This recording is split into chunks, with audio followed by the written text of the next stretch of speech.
intro. Y'all ain't ready for this. The disrespect is real. I don't give a fuck. I'll do it again. I'm not above it. I am that snake bitch. No, it's okay. You guys are all welcome to trash Queen in the chat. We'll hold a whole panel on Queen. I am honest to a point, but a lot of the things I talk about aren't true. Wait, somebody not telling the truth on YouTube?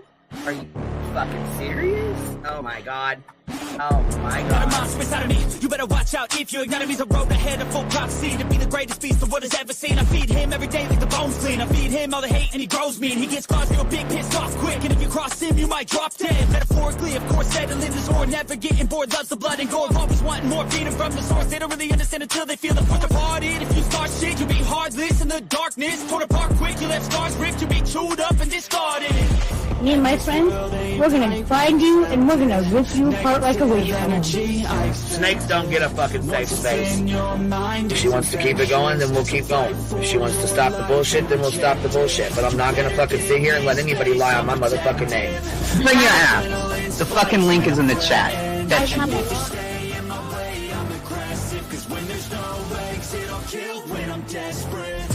Oh, loose booty, wet panty looking ass boy. Replay that, Queen. Her name is Queen. It ain't really so much Queen. Queen B. Queen B. Queen B. Okay, there. Queen B. Queen B's money. Queen B ain't got no money. Queen B. She always fucks some shit up. I don't know why PJ doesn't get his ass on a motherfucking leash and get his ass under control. Fuck. Better than never. I can feel my heart rate, adrenaline pressure. It's stormy weather, lightning, thunder, pouring weather. Yo, I'm a go-getter, try to do it like me, but I do it better. I got a mind that's clever, the beast inside is competitive as ever. I'm conscious, my subconscious, an accomplice to me. I promise the darkness, I can honest believe. But don't cross me, I might lose control of the lost beast.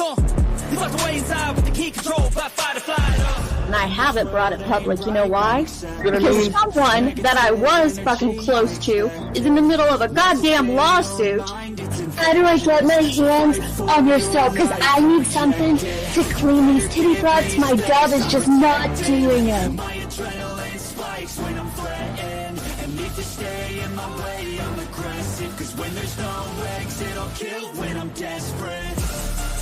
Bring your asses. As simple as that. Come on. I mean, bring it. Bring your asses. Hey, don't get Queen B and her 550, 600 servants. Bring their asses out. You might have started it, but I'm gonna finish it. Absolutely. Or go to somebody else's panel. Let me just say Queen B's panel. I'm telling you, we all need to go up on Queen B's panel because that seems where everybody's going. I guess Queen B is like the god of YouTube. Queen B Escobar, bro. She's in China just making drugs. You know, I run the cartel on the YouTubes. I run the cartel here. You know what I mean? Like, because that's what boss bitches do. Exactly. Beefing with the Queen B because I heard the stinger sucks. This lady Queen B with the lip ring is innocent. You two weirdos are being weird. No, I know who this is. You're the lady that was on Molly Go Lightly. No. You have no doubt QB can hold her own with any female on YouTube. Let me tell you something we all learned a long time ago. I would fuck her up and drag her from here to China. Let's meet one-on-one. Writing checks their mouth can't cash. Bitch, I didn't write a check my mouth can't cash. I cash all the motherfucking checks. And I cannot for the life of me understand why people put her on a pedestal. And these allegedly smart people put her on this pedestal like she's something important. We got to tell you about yourself. It's your fucking old lying ass over there. Is her fucking name obnoxiously relevant? Because she I know, she changed it. She meant to say obnoxious and irrelevant. That's what she meant to say.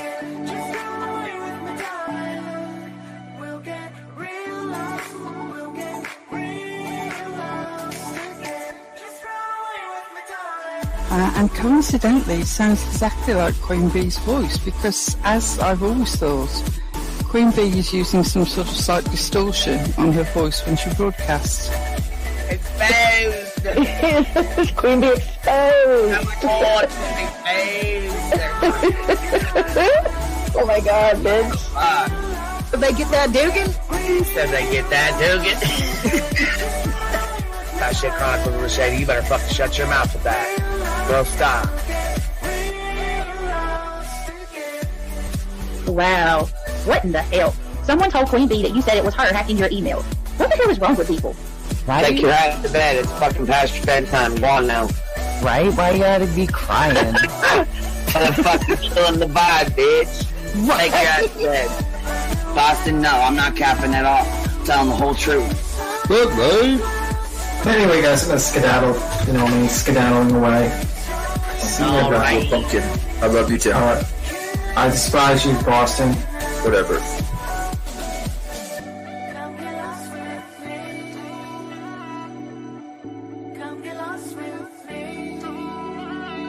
Good morning, beautiful. Happy day. Happy day, baby. We got trigger today. I trigger these motherfuckers every day.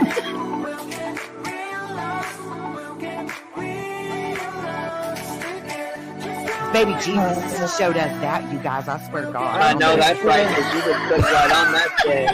Yes, I did. Baby Jesus was like, look here. Yeah, fuck the pause. Pause for the cause.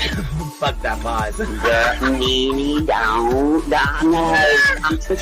a better person. I know it. Let's see here. God damn it, Duke. You hear him? Yes, the dog is. Damn it, Duke. Girl, this tea is piping. It's living. This motherfucker's hot. That just burnt the roof of my mouth. Where's Oh, Candy shit. Sue? Where's she at? You heard that like I heard that one. Fire in the hole. Smoke him if you got him. You're like the type of person that would probably be in the back of the class. Fuck you, me too. Ellie's a thug. Right. You don't We're all thugs around here.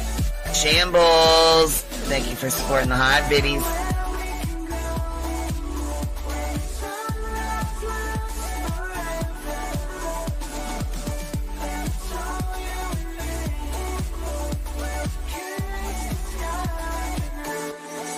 Y'all wasn't ready for that, was you? Wait, I wasn't, bitch. I was not. I wasn't even close to ready for that shit. All right, I love you, baby girl. I'm gonna jump off. I love you too, baby doll.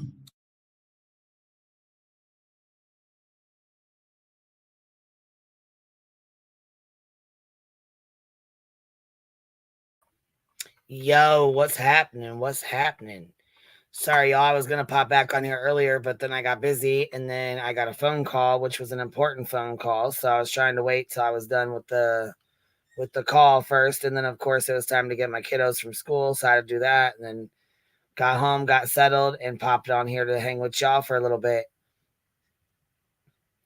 So we're gonna chit chat and hang out and chill for a little while.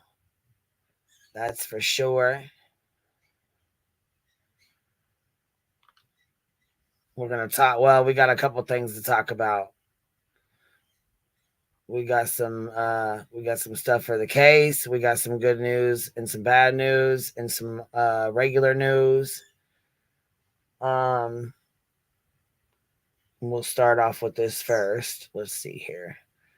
So let me see here.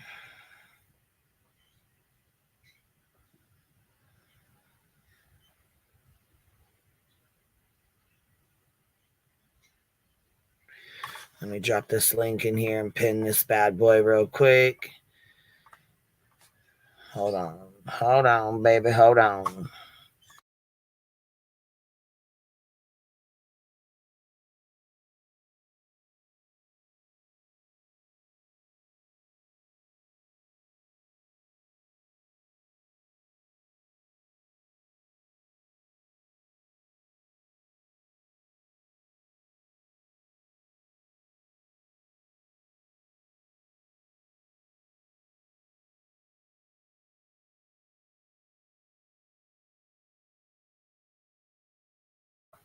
Okay, it should be pinned. Is it pinned up there?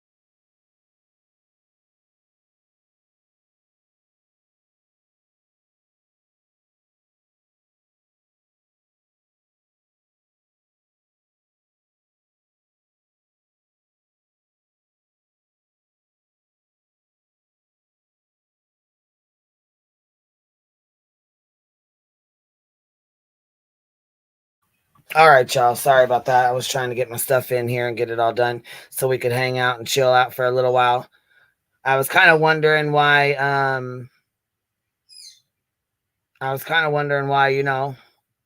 old Betty didn't go live. I was waiting for her update, was kind of curious what she was going to put out there. You know what I'm saying? You know what I'm saying? I was waiting on a live stream to be done, or a little bit of this or a little bit of that, see what all was going to be,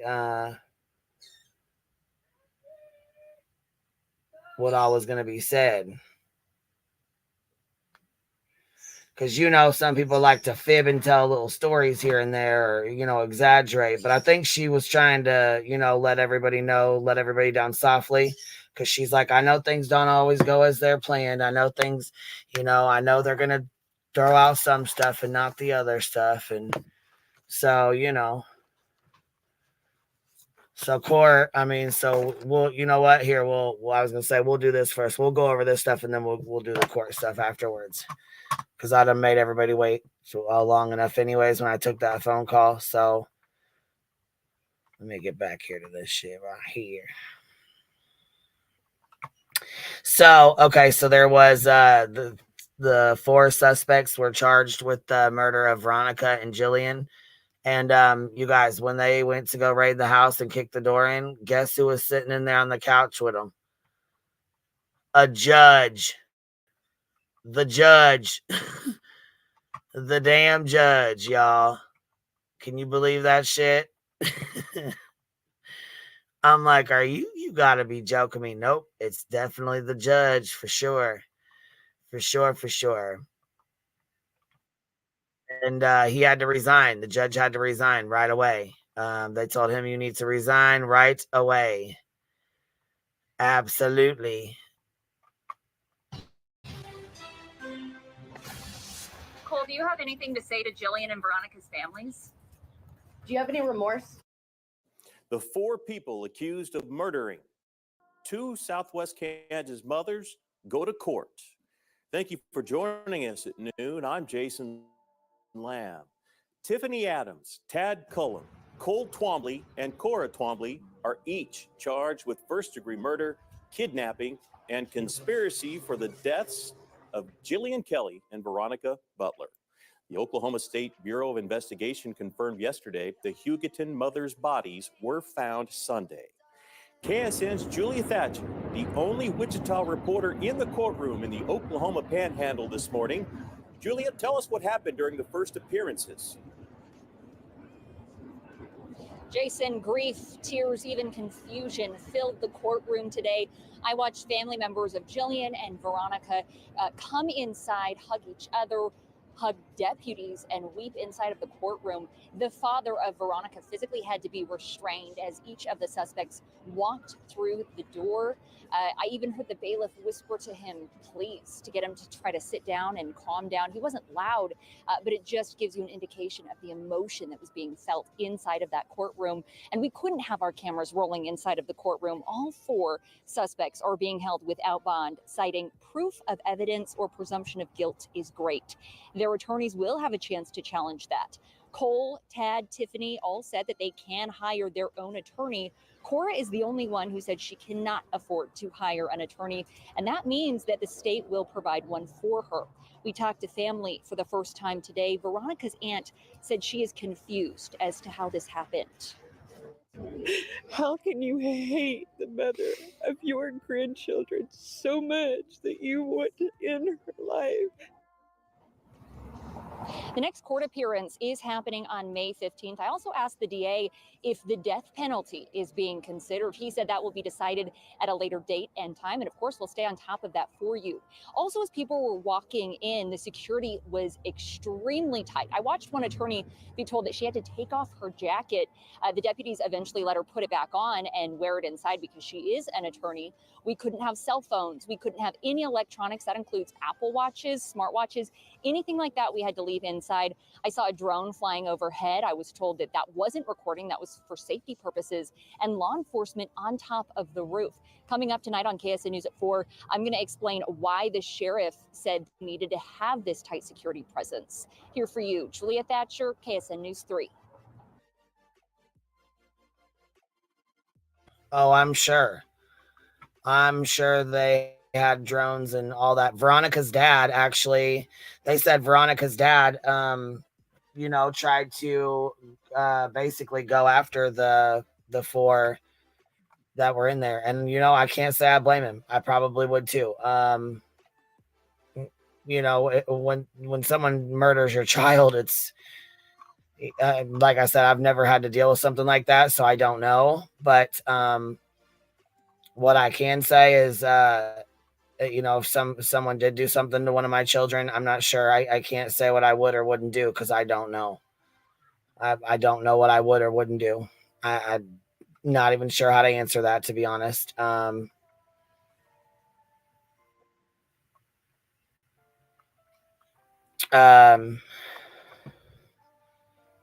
glad that the judge denied their bonds. And as far as the judge sitting on their damn couch when they kick the door in, I think that's called that's small town living. That's just how it is in a small town. Everybody knows everybody, including the judges and the lawyers and things like that. So, Alpha 24 member for 7 months. Thank you so much, love. I appreciate that. Thank you for showing love and support. This case is very distressing, and I don't even like thinking about it. Yeah, it's what's that song? Something goes something about them backwoods Southern lawyers. Yeah.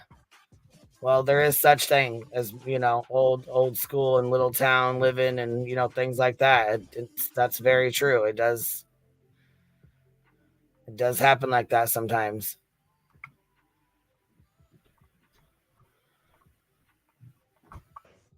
Well, Veronica's family notified police when they found her car abandoned on the side of the road. From then, the investigation into the missing and murdered women began. This case did not end the way we had hoped.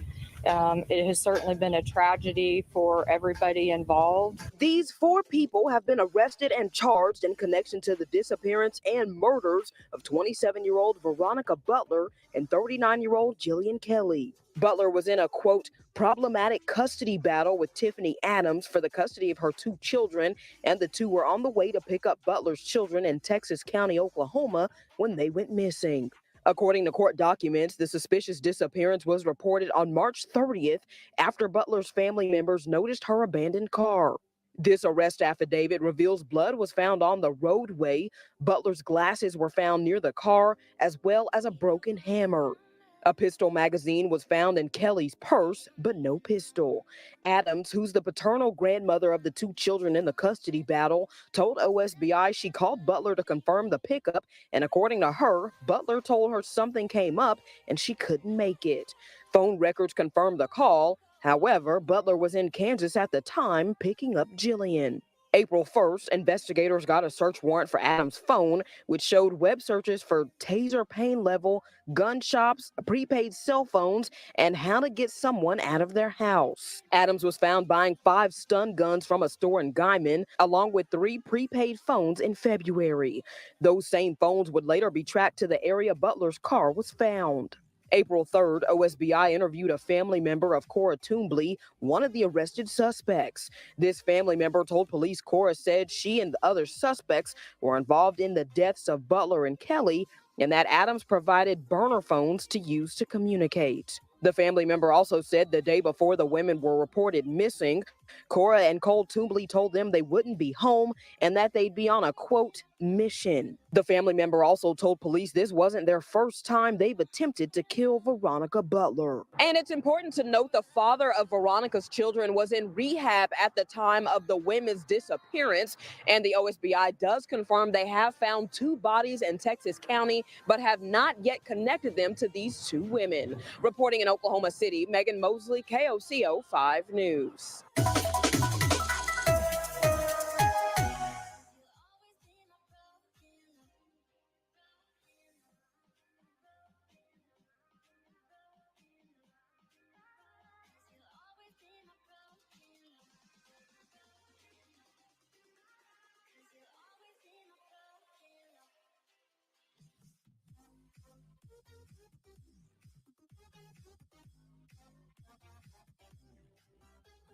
Yeah, it was an emotional day in court today. We saw families of both of the victims as well as families of the suspects. Overall, their charges were read and bond has been denied. Cole Twombly. Did you murder those women? Do you have anything to say? Cora Twombly, Tiffany Adams, and Tad Cullum, all appearing for their first court hearing Wednesday, all in shackles and bulletproof vests. Extra officers watched the area, keeping drones and eyes on the town. Do you guys know exactly what we're dealing with? Neither do we. All right. So we're going to take those extra precautions to be in places that we may not normally be. Wednesday, a Texas County judge denied bond for the four in the murders of Veronica Butler and Jillian Kelly, the two mothers who vanished while on the way to pick up Veronica's children. Our family lost a beautiful, beautiful young lady. I mean, you go to the store and people are talking about it. The courtroom heated as family members of Veronica shouted profanities at the suspects. Veronica's dad had to be held down. Yeah, that's fucking sad. That is so sad. Her dad had to be physically restrained. If somebody killed one of my kids, I'm not sure I can't say I wouldn't have to be restrained if I seen them in the courtroom. Makes me sick to my fucking stomach to even think about it. Adams sat quiet with her head down. Cullum sat emotionless. Cole Twombly sat quiet while his wife, Cora, shook her head the entire time. As the state read what charges they faced, murder in the first degree had the harshest punishment: death, life in jail, or life without the possibility of parole. And coming up tonight at 6, I'm going to break down more of that emotional support that we saw in the courtroom today. Reporting in Guyman, Megan Mosley, KOCO. Yeah, I'm not sure that, I'm not sure I wouldn't be either, Kia. I'm not sure. I don't know. I can't say. But I'll tell you right now, it would take everything in me not to lose my shit staring in the face of somebody that hurt my child or murdered my child. How much was said on social media? They can see now that we've done our jobs. All right. There's been a lot of support. We live in a county, we live in an area of the United States where we have a lot of things going on in our country right now that are not great for law enforcement. But this area has always been supportive of law enforcement. I guarantee you, if one of my deputies was on the side of the street out there and he was in a fight for his life, there would be 12 or 15 people stopped to help him. All right. We love our people and the people love us. All right. You guys made a really quick decision to bring in OSBI pretty immediately. What was behind that choice? So that involves the case, and I'm not going to talk about that. Can you talk about the police presence here today? You know, we saw people on the roof. You know, talk to us a little bit about that. Why was that so? Well, I mean, do you guys know exactly what we're dealing with? Neither do we. All right. So we're going to take those extra precautions to be in places that we may not normally be. It's not every day you see an officer or two on the roof. All right. It's not every day you see the drone flying. We did the drone just for security to do sweeps of the other buildings and things like that. Okay. The presence here today is because we didn't know what to expect. All right. We were going to allow 50 people in the courtroom. We ended up with 39, I believe, spectators. All right. So it wasn't exactly what we expected, but the response would have been no different. Should we expect a presence like this every court hearing? Until further notice, yes. How have the suspects been in jail? I know there's a lot of Facebook speculation. I saw something, possibly a fight between them. I don't know if you're able to comment. I can tell you that did not happen. Toll was not. That no one has been assaulted in my jail that has to do with the four you're asking questions about. Is there anything else you want to add? Not really. Anything else just about Texas County being so unique and just with this case, you know, being so rural and so close-knit? Have you all been treated good since you've been here? Of course. That's how everybody is. All right. We love people. We don't have the bigger, you know, we don't have a lot of the things that happen in bigger cities, but every now and then we do, right? But the big deal is we still have the support of our people here. All right. I just signed up to run for sheriff again a week ago. I didn't have an opponent. All right. I must be doing something right. My guys must be doing something right. We have a working relationship in this county with everyone, from the Texas County Sheriff's Department, Guyman Police Department, Goodwill Police Department, Texoma. Every agency works together, and our partners with the OSBI. All right, those guys are amazing. All right, amazing. The FBI, from what I saw, amazing. All right, we have the support of our people. We have good partnerships, and that's what makes us successful here in this county. Sure. I saw one of your deputies hug. It would appear to be a family member who walked in, and that makes it challenging. It makes it emotional. So, what is this like for you guys? Did you see me hug the person when they walked in? Is that okay? I thought that was me. You probably saw. You know, when somebody is emotional and they're having a hard time, this is a tough deal. All right. We're not just police officers that go out and arrest people. We have feelings too. We put our pants on and tie our shoes and pull our boots on the same way that you people do every day. All right. We're not robots. We are human beings and we have emotions. So I'm getting emotional. Do you know the families of Jillian and Veronica? That has to do with the case, and I'm not going to discuss it. Okay. He said he's getting emotional, and that's not even a part of the case, and he ain't going to discuss it.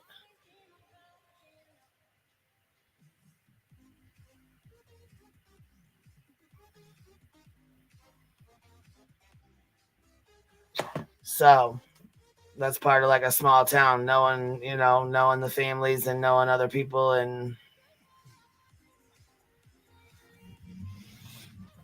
that kind of thing. But then that goes hand in hand with him taking the opportunity to talk about running for sheriff during, questions about, murder suspects or, the arrest of these murderers. Yeah, it's pretty gross.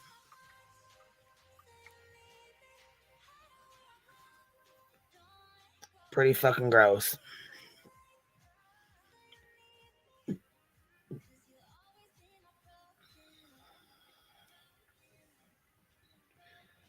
Oh, you've known him for years, Shelly?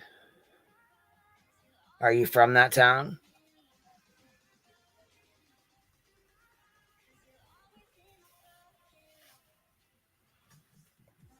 I'm kind of curious about the judge that was sitting in there when they got raided. So you're telling me a judge was sitting in there on their couch or at their kitchen table with them when the door got kicked in by 20 cars. That's crazy to me. Oh, not that town, but close. Wow. Would you want to click the link and come up? If not, I understand. It's okay. It's not a big deal.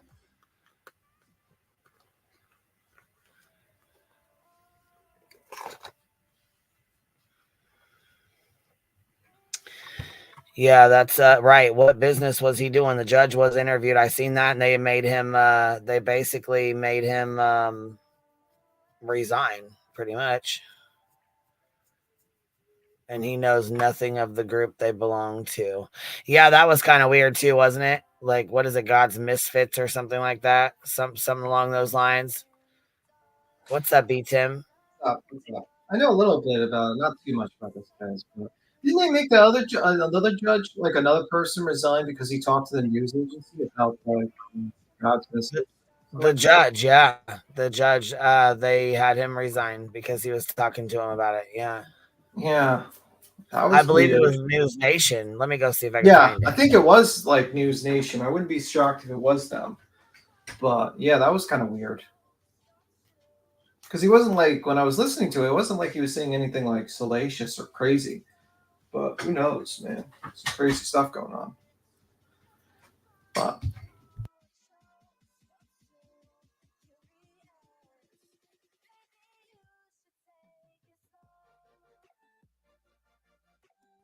Anywho, how's Brian Enton? Thank you.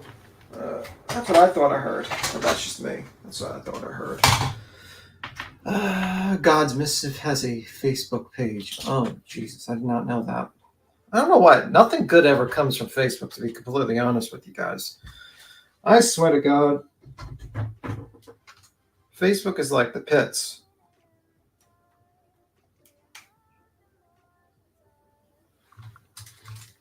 He said he is a business partner with Tad and the judge. Oosh.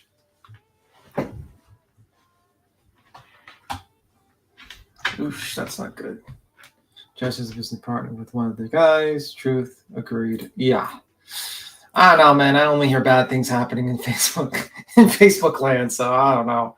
Usually I'm not that interesting. So, yeah.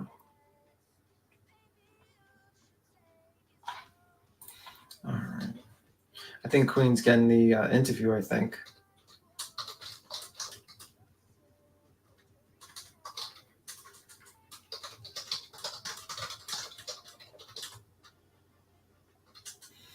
Let me see. Agreed. This is also how a small town works. Everyone knows everyone, and they had business deals together.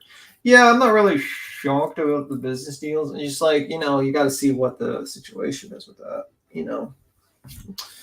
Let me see. I was wondering anyone close by to go up on panel if you want, sweetheart. That would be great if someone close by would want to jump up. Anyway, if you want to play more of this, Queen. There isn't any more to play. No more to play. Oh, jeez Louise. Yeah, it cut off, so I'm actually looking for the one with, let me see here. The judge interview? Yes, with News Nation. I played it yesterday. So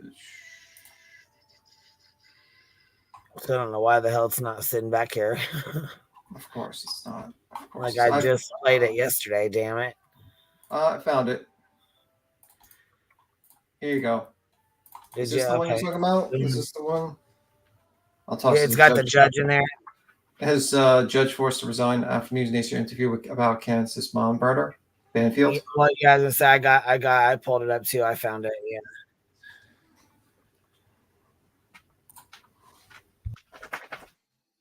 News Nation national correspondent Brian Enton drove out there. There's 5 suspects named, but only 4 arrested. Now, this is how they found out there was a fucking judge out there. Today, did a lot of looking about and asking questions, and he's live with me now. So, Brian, take me to that property. Tell me everything you know about the land, the landowner, and what you were able to see. Yeah, first of all, actually, bear with me with the weather because it's been crazy here on the Oklahoma-Kansas line. We had a wind advisory today. There was a tornado last night, and now there's another big storm moving in. So it's going to get a little wet, but I want to get to all of our points. Yes, I went to the house in the area where the bodies were discovered. It's about 8.5 miles or so from where the mom's car was left in a very rural area. It is a piece of land that Tad was renting, was leasing out from an owner there. And there was a barn there. The bodies were discovered near a dam. There was some digging, and that's when they found them. The owner I met with, he was crying when he was telling me the story. Totally shocked by all of this. Can't believe it. Can't believe this happened on his land. Was shocked when the police showed up and started digging. But that is where those women were found, Ashley. Okay, so now tell me, there's so much I want you to unload here, but you also got an interview today with Tad Cullum's business partner, who happens to be a municipal judge, who was coincidentally there at Tad's house while Tad's house was being raided. And then there's been a big twist tonight. Tell me everything that's happened. There is, and I'm going to get to the twist in a second because this is really crazy and goes back to the point that people here are very scared to talk. But yes, we talked to the municipal judge here, happened to be walking by, got in the car with me and chatted. He is a good friend of Tad. He is a business associate. They were working together. He was at Tad's house when the SWAT team showed up. You remember Nancy Lou had that crazy video. The SWAT team showed up and he was there. He had a gun pointed at his face, he says. And he also Yeah, business partner. Pretty fucking interesting, huh? What type of partner. business does he do? Did I they don't say? know. Real I didn't hear estate, anything on it. bonds? I don't know. Very interesting. Also knows a little bit about this group, the God's Misfits, the religious cult group. I asked the judge about it. Listen to what he told me, Ashley. When's the last time you saw Tad? I was there when they raided it. You were there. Tad and I have been working together the last month in a business, and I was down there when it was raided. What was that like? Being with a military past in Vietnam, it brought back some really bad memories. Looking down the barrel of those rifles, it was very hard for me. It brought back a lot of memories, a lot of bad things. Did you ever get a bad vibe from Tad? No. Tad was one of the nicest, funniest. I seen him almost on a daily basis this last month. We were working together. I couldn't even believe he was involved in it. What about Tiffany? I didn't see her a lot. I've known her for years. Always thought she was just a little bit out in left field. But again, just never believed that they would do this kind of thing. According to the affidavit, they were involved in this group, God's Misfits. Yes. What do you know about that? Never even heard of it until this come up. Knew zero, nothing about it. And what have you learned? To me, and what I've heard, and I can't say this for fact, what I've heard, it's kind of like a cult.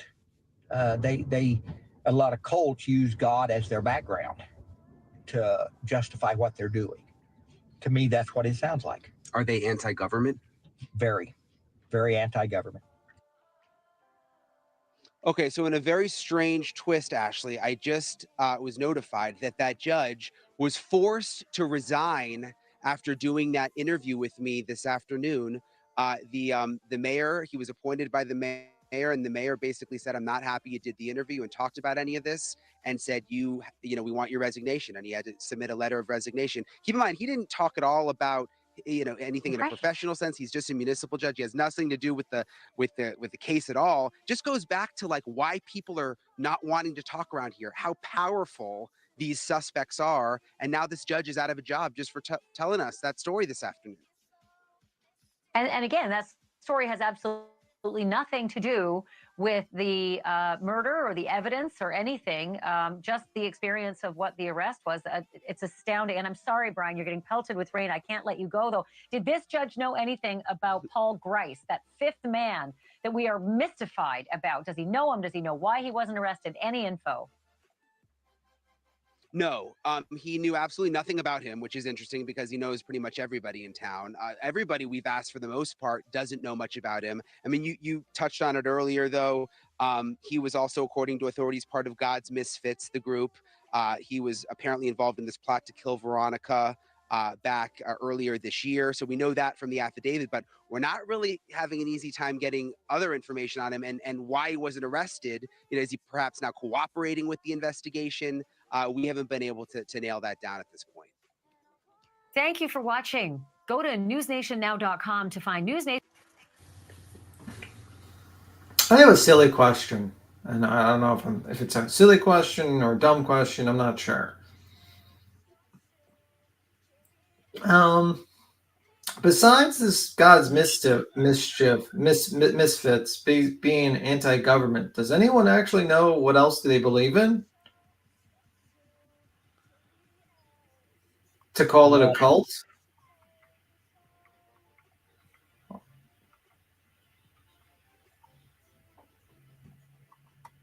I mean, I don't know. That's the thing. I don't know if that's a stupid question, because I was reading a little bit, like some articles, and all they say is basically love God and anti-government.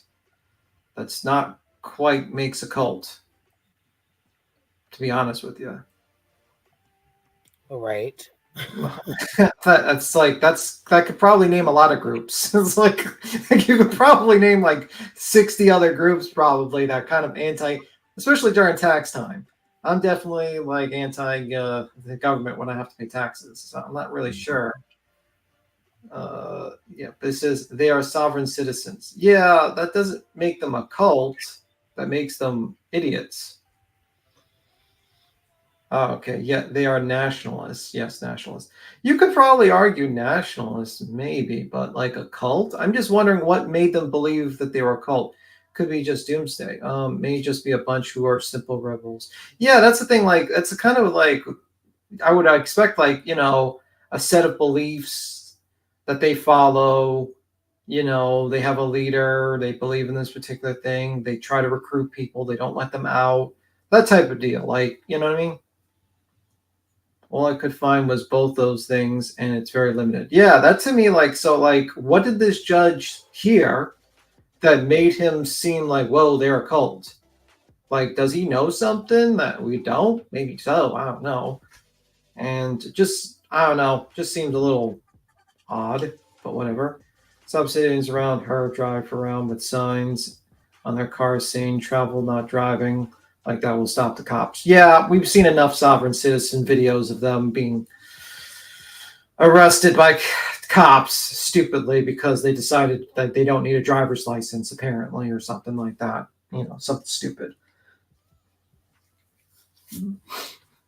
So yeah, that's the dumb question. So I guess it wasn't that much of a dumb question. I'm just wondering why the multi-$100 million studio didn't actually ask that question. Because, seems like a simple question to ask. Like, what is their belief system? What is the foundation of their belief system? Stuff like that. There are 4 elements in defining cult: behavior control, information control, thoughts control, emotional control. Bite. Didn't know that. Actually, I learned that. Just learned that. Behavior control, information control, control. Oh, didn't know that. Because News Nation is crap. Yeah, I mean, that's the thing. Like, I would expect, like, maybe like some sort of writings, like a book that they follow, and stuff like that. I don't know. That's just my opinion on that. Man, I'm wondering what judge business meeting they have when he doesn't even want to list the business he was doing. Like, was he like there to buy some chickens? Was he there to buy, a TV?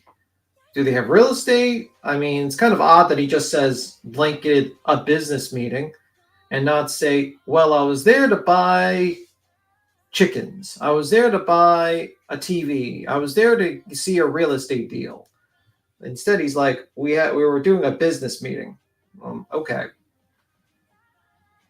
That's a little interesting.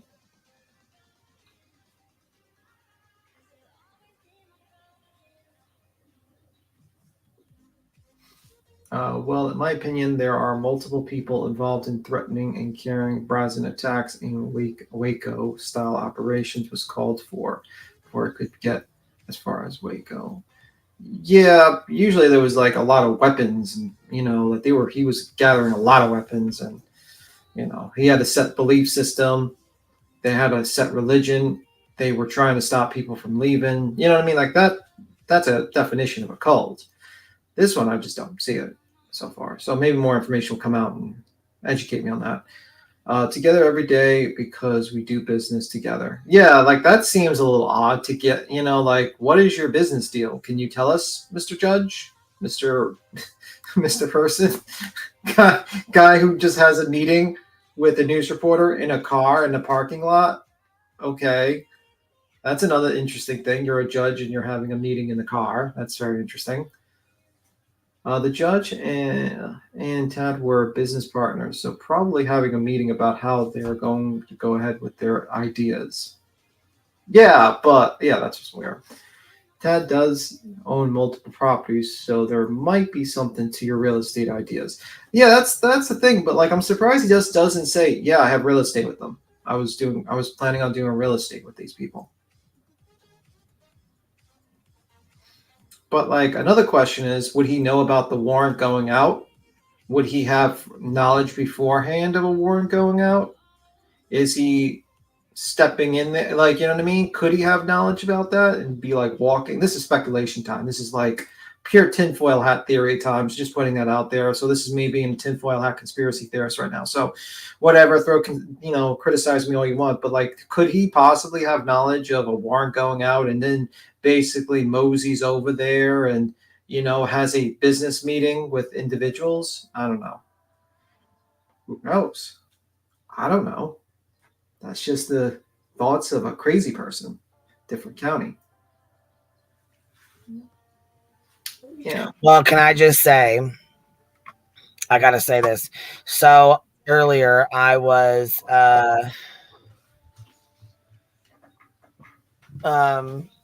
on the phone and I got a call and it said, hey, we have a delivery and we were going to drop this off for you. Are you home? And I'm like, yeah. So they pull up and there is this huge, beautiful bouquet of flowers. It's huge. And it says to Queen Bee, love the hive. So I just want to tell everyone who was involved in that, thank you so very much. They are beautiful. They smell beautiful. They are gorgeous. I'll put a couple pictures up real fast.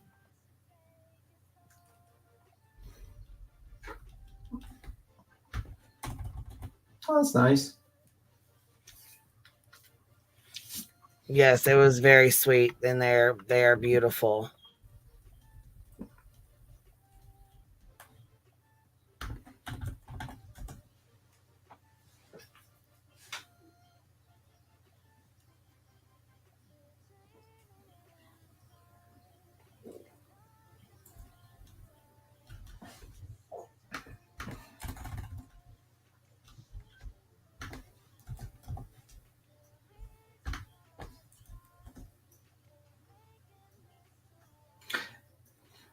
Look at Amy. She's like, beats him as a cold man. Cold. Okay, I'm not really, it's cool. It's cool. Let's see. I think she's putting up the flowers. I don't think it's suspicious. It's suspicious at all. The judge was there letting up with his business partner, as many people do every day. He also was only sacked due to... Yeah, I think he was sacked due to the interview as well. That's what I heard, obviously. But I'm just wondering, like, if you have a business deal with someone, why would you not tell them what your business is?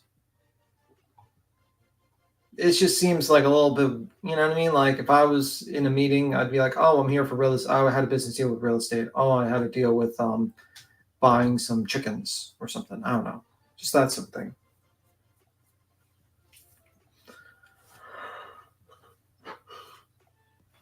There's a picture of them. Aren't they beautiful?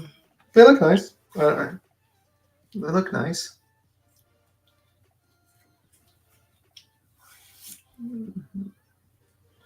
We are Fallon bees. I got all the hive around me. We hate you, Queen Bee. I'm joking. I'm just joking.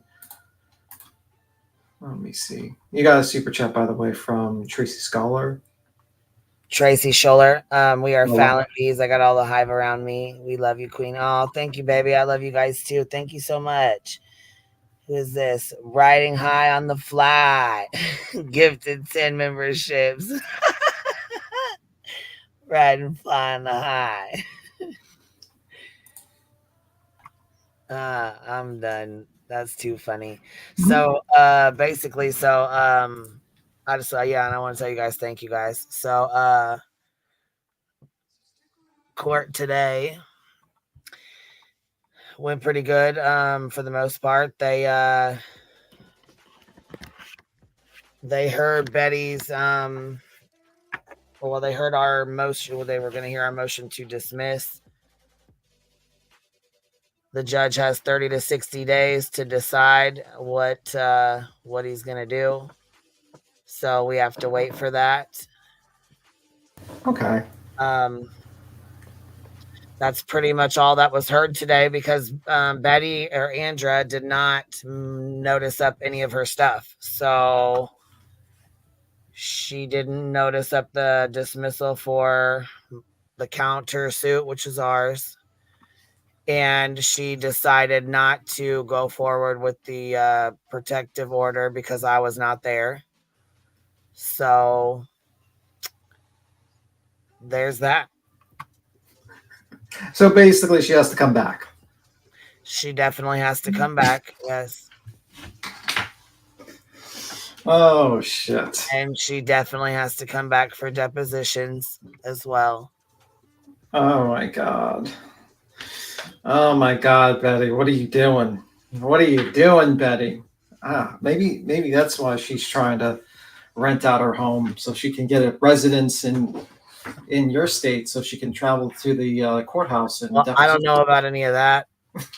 All I know is she should have noticed up her stuff and had it ready and in order.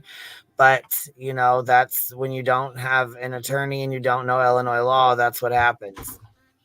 Can you explain what notice up means? Just so, because I'm a little confused. Yeah, you're supposed to put it in for, you know, it to be for the judge to hear it. What's up, love? Hey. So I just looked at the docket, which just got updated from today. Right. Okay. And I mean, it's nothing big, but this part made me giggle a little bit. So it says, cause before court for motion hearing, plaintiff, Bullhorn Betty, present pro se, defendant present by attorney. Hearing held on plaintiff's motion to dismiss first amended complaint, which should have been defendant's motion to dismiss first amended complaint. Arguments heard, court to take matter under advisement, and then plaintiff indicates she still wishes to represent herself.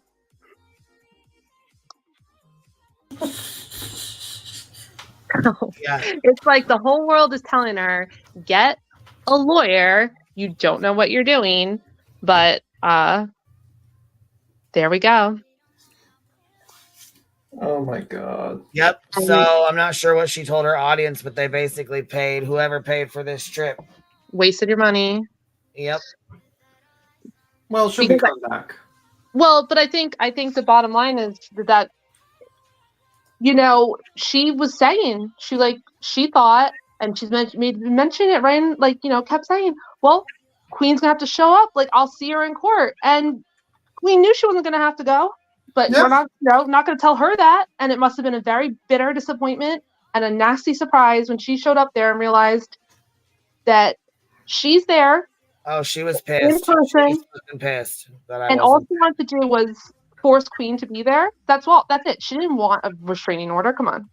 And to be a fly on the wall to see her face when she realized what we've all known this whole time, that Queen didn't have to be there, wasn't going to be. There's been a couple of people running their little mouths about that too, about Queen being dragged into court today, and it was satisfying to know that they had no idea what they're talking about. Yeah, that's why you have attorneys. They represent you and go into your place. I mean, but these are all legal experts. They just know everything, right? I mean, of course they know that, right? Okay. So the judge has 30 to 60 days to decide if it's dismissed. If he's going to allow her to redo her complaint or whatever, or if he's going to outright dismiss it all.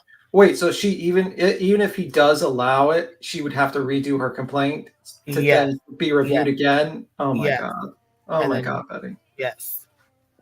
Yeah, because there's a lot of things going way back to December, January that were never done. Like, you know, things that she had to do that were never done correctly.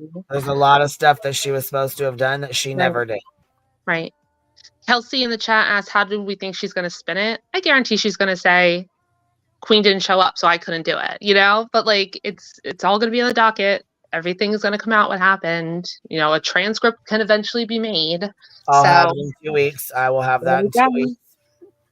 So I will know everything that was said in court today. Yeah.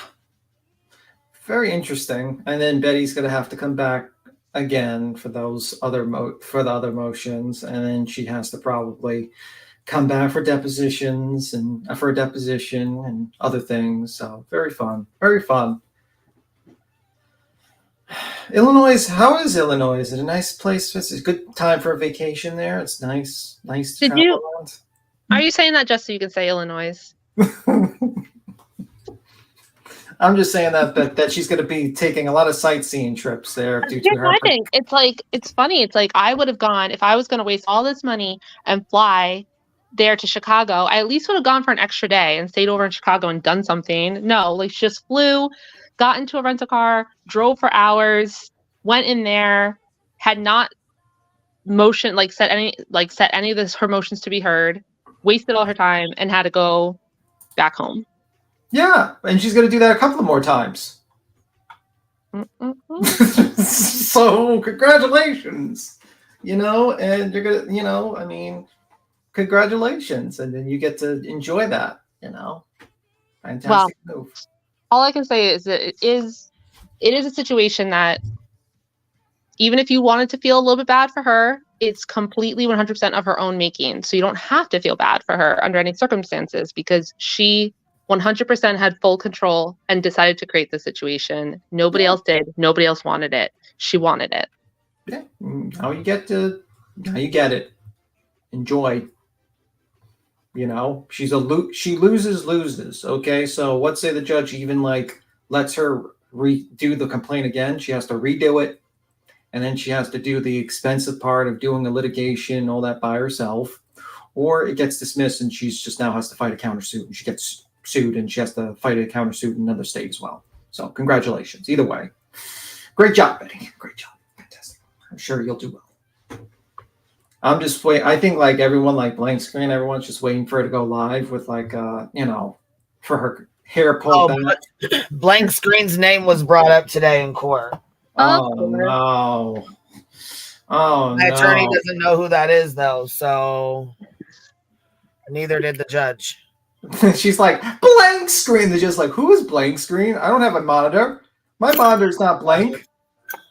So stitching with the sisterlies, it wasn't heard because she hadn't appropriately done all the things that she needed to do for that to happen today. Yeah, so she basically wasted her time writing all those paperwork, and they said, well, you didn't submit it properly. And did you guys see JP has a clip of Dolly and Tom CPU? Yes, we saw that. We played it earlier. Oh my God. I was dying. I'm like, okay, this is amazing that Dolly's making Tom CPU sound like a rational, like the most rational person. Listen. Listen. He told Tom CPU his place. All right. Dolly is the turtle king. Tom CPU is only the turtle serf. I never thought about that. They're both turtle guys. Yes. All right. Tom CPU is the turtle serf. He is not. Maybe could be the turtle peasant from the hierarchy of the turtle king. And basically, Turtle Boy is the usurper. He's trying to dethrone Turtle Boy. They're both probably going to have to fight for the sidewalk throne. And then probably he has to use his scepter, his tripod to attack Turtle Boy to maintain the crown. I don't really know, but I think Turtle Boy has had the turtle moniker well before Dolly had the turtle moniker, right? Because I think he's been Turtle Boy for years and years. Yes, that's true. Before Turtle Island and all that. So it's kind of awkward. It is awkward. If I was Dolly, I would probably put Turtle Boy on Turtle Island and have them vote, have him put in or out just with them. I don't understand what Dolly's doing up there. What's he doing? I think he's doing this to fuck with Claire. I think he's just makes me laugh a lot, actually. He's freezing. He's in 60-degree weather, and he's freezing to death.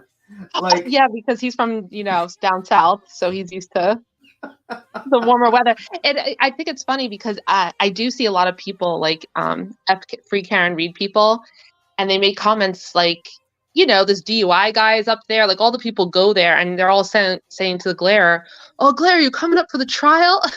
And they're like, "Nope, I'm staying home. Don't you know? I'm not traveling anywhere, at all." And so to see Dolly there, if Dolly did it just to, Dolly's to get Glare's goat, that makes me laugh too. So apparently, also speaking of that, apparently the DWI DIW guy got, I almost said DWI. DUI guy. DUI guy. He got kicked out of the courtroom for, I don't know. Grant said he got kicked. Then he came back in. So who knows? It's really, everybody up there is slowly losing their minds. It just seems like a complete circus. Grant's like he's like reporting this guy, and they have to go find him. Somebody called up and said Gretchen Voss is on the witness list, but she's in the press pool right now. Like, they literally have these bailiffs going around searching for people who are being reported, and they're all acting totally insane. All right, we're gonna have to send you down there, Good Haig. You're gonna be our person down there. You're going down. Down to Boston. You're going to Boston. Going to the front of the courthouse. I'm shipping up to Boston. Hell no. You're gonna hang out. You're gonna sit. We're gonna get you a seat next to Turtle Boy.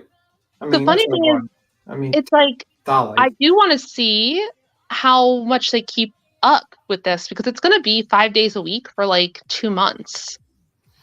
Like, this insanity cannot, like, there can't be like this many people and like this much energy and this much drama. Okay, why did Dolly go now? Why would you go for jury selection if you're going to fly all the way up here? Why would you go when you can't? It's not even being live streamed. Nothing's happening. Why wouldn't you wait more towards the verdict? I think he thought he was going to go into the courtroom, and then he realized they weren't letting him in. So he's just like, fuck it. I'm not going to let the glare own me. I'm just going to sit in front of this place, just be pissed. I fucked up, and now I'm just going to sit here and pretend that it was my plan all along. Well, did anybody bring Dolly some Dunkin' Donuts? Like some hot chocolate from DD? Like they bring to Tom CPU? I don't know, but what he should do, Dolly's got to stop sitting in his bubble. Okay, I know he doesn't like anyone in his bubble, but he needs to go to the turtle riders and start interacting with them and start talking to them. Okay, he should tell them, he's like, I am also a turtle. No, he says, listen, I am the Turtle King, and I've come to reclaim you into my kingdom, and I'm here to get you out of this cult, the Turtle Boy cult. Yes. come out of this cold weather and follow me to my tropical turtle island. But yeah, like when I heard he was going up there, I'm like, okay, well, the only thing for him to go up there is to kind of, he'll be on the outside, he can kind of cause some, troll the free kind of read people outside and cause some dust ups or whatever. But like that whole thing, that fight with Tom CPU was like, it was so weird. He seemed like so serious, like, don't disrespect me. And Tom CPU was like, I don't know what you're talking about. Like the situation. Well, that's because he said this is the Glaire's troll. So I think Dolly's got really pissed because he thought he thinks the Glare is beneath him, that the Glare has less numbers than him, less subs, and that basically pissed him off. He was like, listen, no, he trolls me. I am high. I got more numbers than him. I got more things. I'm not the other way around here. Okay. Right. But if he wants to do that, he needs to go and do that. He's the one who's there. He is the one who does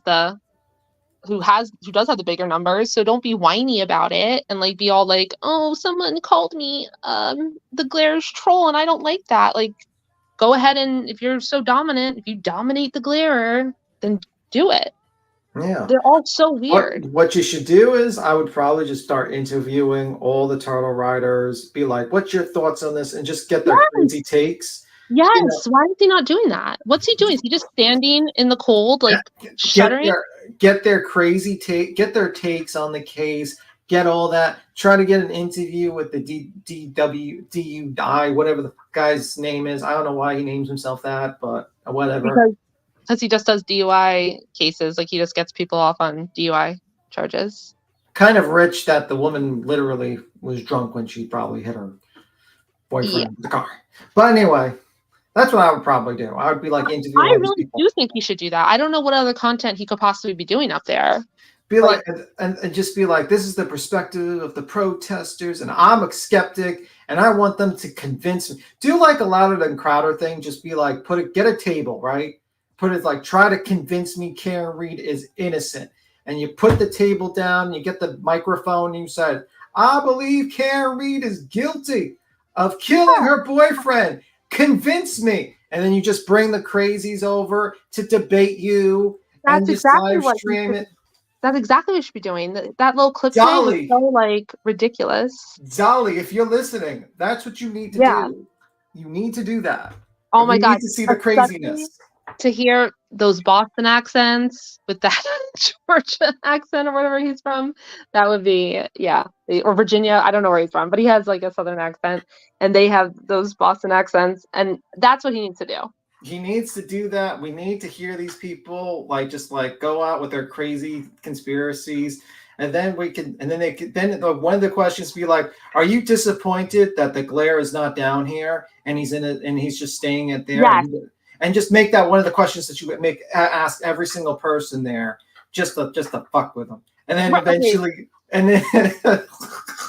Somebody needs to like get Dolly to take notes of what we're saying right now, because I'm dead serious. This is exactly what he needs to do. It's a formula that has worked for Louder Than Crowder. It worked with him a lot in the past, and it will work for you, Dolly. Yes. Just telling you, it will work for you. It will get you content. It will get you numbers. It might get you beat up in the middle of the street by a bunch of fucking crazy. The other thing is, how long is he up there for? How long is he up there for? He can't afford to stay for too long, right? He's got to do this now. I mean, if right he gets the the iron pot. no, please. If he gets the numbers, he might stay. Yeah. So, this DUI guy, he was like, he like went out to lunch with like Turtle Boy yesterday, and they were like posting pictures and stuff. Like, so I wouldn't hire him to be my lawyer, but yeah, there's a lot of people. Like Grandazzo also made $10,000 apparently, and he failed at his job. So. Oh no, he didn't make. No, it was $14,000. Oh wow! To write 2 motions, yeah. Two but motions. You Jesus can't. Christ. You can't hate the player, man. You know. Yeah. Okay, so wishful thinking says beats him Dolly being ridden by a sea turtle, and he is a pond turtle out of his territory. Okay, here's what we need to do. Somebody needs to send him up there, send him like some poster board and some Sharpies, and tell him to start making some signs. I would probably get him a table, right? A plastic table, a chair, like 2 chairs, a microphone, and then I would get like a big sign of Karen Reed with devil horns. And I say, guilty. And I would just have my microphone out. It says, convince me Karen Reed is not a monster and is guilty. And just like get them over and have them like a debate you in the middle of the streets, like across the street from the courthouse. Challenge Turtle Boy there. Just do that, and it would probably get him a ton of views. He needs to do something up there. Just Samantha, I don't watch Dolly, but I do know that he's aware of this case because he's like mocked the way Glaire's covered it. I know that. So like he definitely knows enough to control these people. And then like offer like a free bar of soap if you beat him. Like just offer soap to people whoever want to interview with them. Like be like, if you interview with me, you get this new Cocoa Pebbles flavored soap that you could use at home. And Tom thinks it's a snack and starts eating it in the middle of the just and then we have to like get the ambulance out there for him. Oh my god. Oh, this Cocoa Pebbles tastes good. And Dolly looks at him like, that's soap. Yeah, but that DUI guy, like he was live tweeting from there today, and he was like he was being like really I was shocked that he was a lawyer. Like his commentary was like really disrespectful. Like just catching up on that just now on Twitter. Like when there's a lot going on. Right, he talked about the judge. I had to find out if it's Canone or Canoni. It's probably Canoni, right? Canone. But Canoni. Yeah. So like she has to every day. There's like a new pool of jurors, right? It's like 100 jurors there yesterday. They kept 4, sent everybody home. Today there's like another 100 jurors. So everything she did yesterday, the instructions, the reading the witness list, like the introducing them to the case, like telling them how this is going to work. She has to do that every single day. They're doing it, right? So like today, yesterday she had a thing where she quoted John Adams, right? Because it's Massachusetts, by the way, and they're talking about courts and like the rule of law. And he's like tweeting, like, now she's quoting John Adams, give me a break, lady, like eyes rolling. I'm like, are you talking about the judge? Like, you're a lawyer, you're an attorney? Yeah, well, I mean, listen, there's a lot of hack lawyers around here. There are. It's scary. Yeah, He got in they're trouble all. in the Johnny Depp trial. Yeah, Ellie's talking. Hey. Uh-oh, what Well, happened, B-Tim? we'll see if he really got in trouble. Well, apparently, is this morning in a live stream, Aiden says on a live stream that DUI guy who he went out with drinks with yesterday has like a bullshit like fake press pass, like a fake pass. So That's then what he said. That's what heard Graham that, is saying. and then Grant like goes and like tells on the guy and tries to get people to like go and kick him out. And then Grant's like, "This guy's getting kicked out right now." Actually, I think it wasn't Grant who snitched. It was Aiden. Actually, there's a clip of Aiden snitching on him. Turtle Beaton, Boy. do you listen? Yeah, do you listen? I just said Aiden said it in the morning. Mm-hmm. Grant heard it, and that's how Grant knew. And then Grant's the one who like turned the guy in. They're all acting nuts. They're acting crazy. I mean, it's just fucking weird that this is all happening for a murdered police officer. All these fucking whack jobs just fucking converging on this fucking court steps. Like, honestly, I think the judge was wrong. She should have did it 500 feet. 200 feet is way too close to whack jobs. 2 miles. 2 miles. 2 miles, right? Do you know that Grant yesterday yelled at Did you see that? I saw that. And Alan Jackson said, "Are you guys having an affair with each other?" Oh, I didn't hear that. Oh my god. Grant's acting unhinged.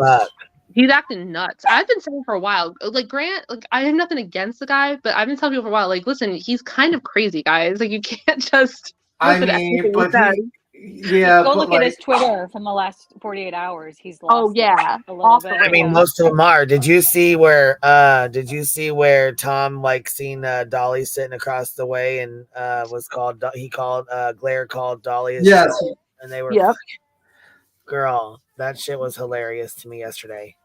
Yeah, we were talking about. Yeah, Dolly needs to get it together. Like he just Dolly sounds needs like to do so what we. serious. Queen, what do you think of this as an idea for Dolly? Dolly should get a table. You know, Louder Than Crowder. You probably don't know. Basically, gets a table, puts a table down, gets a picture of Karen Reed with horns, and then gets a microphone. Scream! I think Karen Reed is guilty. Debate me. And then he gets these crazy people to debate him next to him, and he live streams it. And then if they win the debate, he gives them some soap, gives them some free soap. I don't know about that. Did you hear that Turtle Boy and Grant did some kind of they did some kind of debate tonight? Did you see that today? That they were on that. I know that they filmed a debate, I think, for Court TV like a few days ago. I didn't know if it got aired today. Did it get aired today? Oh, I don't know. I saw like Grant would just Turtle Boy got aired last night. He did an interview for him too. Oh, yeah, he's going all over the place. Yeah, he's doing all sorts of press. There was another thing where Grant's coming out and he has his phone up, and so Aiden starts filming Grant, and then they start circling each other because they're trying to film each other, but not be to get a good shot. Yeah. So they're like turning around. They're just like 360 with their backs to each other, trying to get each other on camera, and it just sticking their cameras in each other's faces. It's so ridiculous. Like camera wars. I'll grab that. Let me see. You have to see it. It's on Grant's Twitter page. It's really let me funny. grab it. It's so funny. Oh my god. And then he chases down Karen. Like there was like a lot going on. Grant, I was like, whoa, Grant, slow it down, boy. Like he's just losing it. He's going crazy. It's like dun dun dun dun dun. Well, wait, if you could find it from Grant's perspective, because I saw the one from Aiden's perspective, and they're like going around in circles. So I should go try to find that one. Mm-hmm. Okay, go grab Aiden's. We'll watch them both. All right, someone's gonna have to. Who's looking for it? Ellie is going to get Grant's, and Good Egg's gonna go grab Aiden's that she watched. That's brilliant, Beaton. Should be in their history. They, you know what I mean. They should be able to go right back to their history and grab it. Yeah. Arnak Roach girl. Yeah, I want to give him the idea mostly because I want to see chaos, and I kind of find it boring that he just stands there in the corner. And part of me wants him to kind of get into a fist fight with Turtle Boy and see two of these guys in the middle of the street get into a fist fight. Are you talking about Dolly and Turtle Boy? Yeah. I think Dolly would knock Turtle Boy's ass right out. You would just place bets. I'm serious. I really do. I think he would. I really do. I know Dolly's short, but I swear to God, I think Turtle Boy's I don't think he. He ain't got it. He ain't got it in him. Okay, I put this. You go. We both gave you the same thing, so yeah, it's the same. It's the same thing because I Those guess might be two different ones. The one I think that I did was the Karen Reed one. You did the Turtle Boy one. The first one, yeah, do the first one that I sent, Queen. That's the one with of Turtle Boy and Aiden. The other Circle. one's Karen Reed and Grant. That should be a poll. Who would win the fight, Turtle Boy or Dolly? I think Dolly would win. I think Dolly's getting more fights. Yeah, I think Dolly's getting more fights. I think Dolly's like that. Like definitely is like that old Chihuahua. That's kind of like just like it's just trained. Wow! What did you say? Chihuahua. What the hell is a Chihuahua?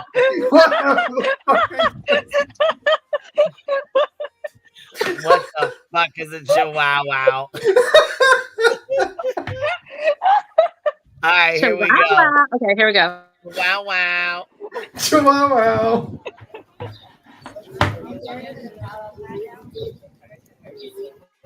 Aiden, did Karen cut you off because you told Lindsay about Josh Levy? Oh, shit. Great. I love what you did with your hair today. I just want to look at his hair. Hey, do you mind backing up a little bit? Yeah, look at the tattoo. Why didn't you bring her? I got a tat back there. Why didn't you bring her today? No, it's my initials. Why didn't you bring her? Girlfriend over there, Grant? No, that's my aunt, and it's not funny to joke about domestic violence, you coward No, it's not. punk. Did you really beat her, Grant? No, that is my Did you aunt. touch her? That is my Should we aunt. start a GoFundMe for her? Is she a victim Hey, of did you like Grant? that, AK? Is she a victim of you? Auntie! What did he do Auntie, to say you? hi. What did he do to you? Did he like... I don't think she likes you, Do you Aiden. want to go find me?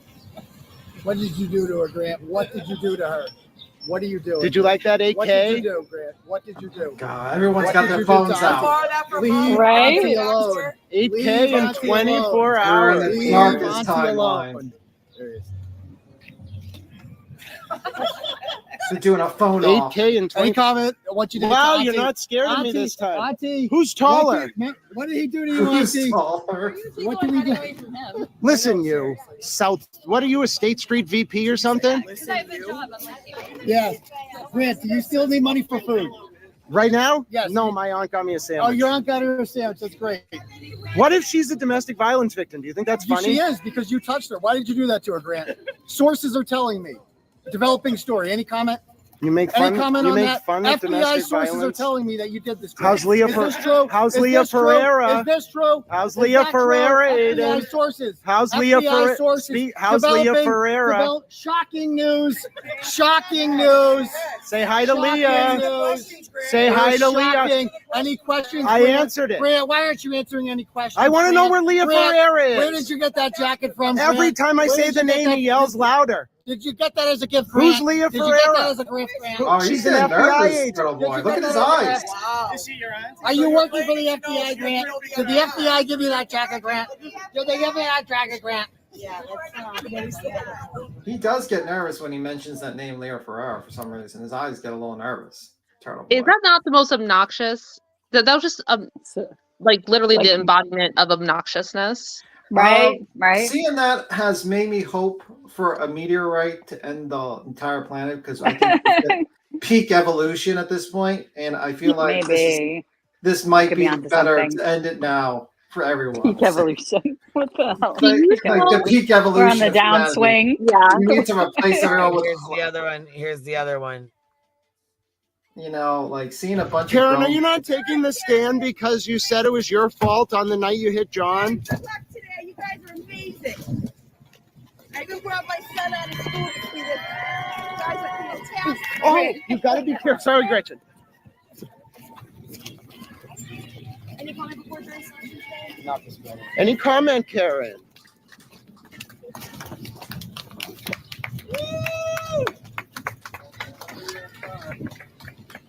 Karen, are you worried you're going to be banned from presenting a third-party defense? You have no evidence of it. spilling some bull again? Are you? Huh? You spilling your bowl again? Huh? Are you ticklish? Are you ticklish? You cannot touch people. That is actually an assault. She's trying to tickle him? She tickled him. She tickled him. The psychopath tickled him. Show. They're tickling each other now? Jesus Christ. It's crazy. He said they're tickling each other now. Like, they're tickling each other? Like, what the fuck? What the fuck is going on here? I just want to see someone try to tickle Dolly. Oh my god.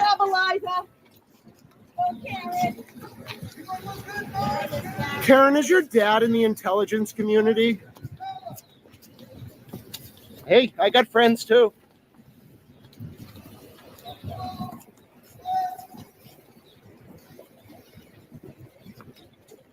Alan Jackson, who's Leah Ferreira? Who is Leah Ferreira? Yeah, I who want is to Leah know. Ferreira? Like, Leah... They keep saying Grant is like obsessed with that. So I just want to point out two things from that clip. Number one, that woman, like the way they act like fangirls of Karen Read is so bizarre. Like, she's like, Karen, I love you. I took my kid out of school to be here. That's what she says. She brought her kid out of school for him to come to this.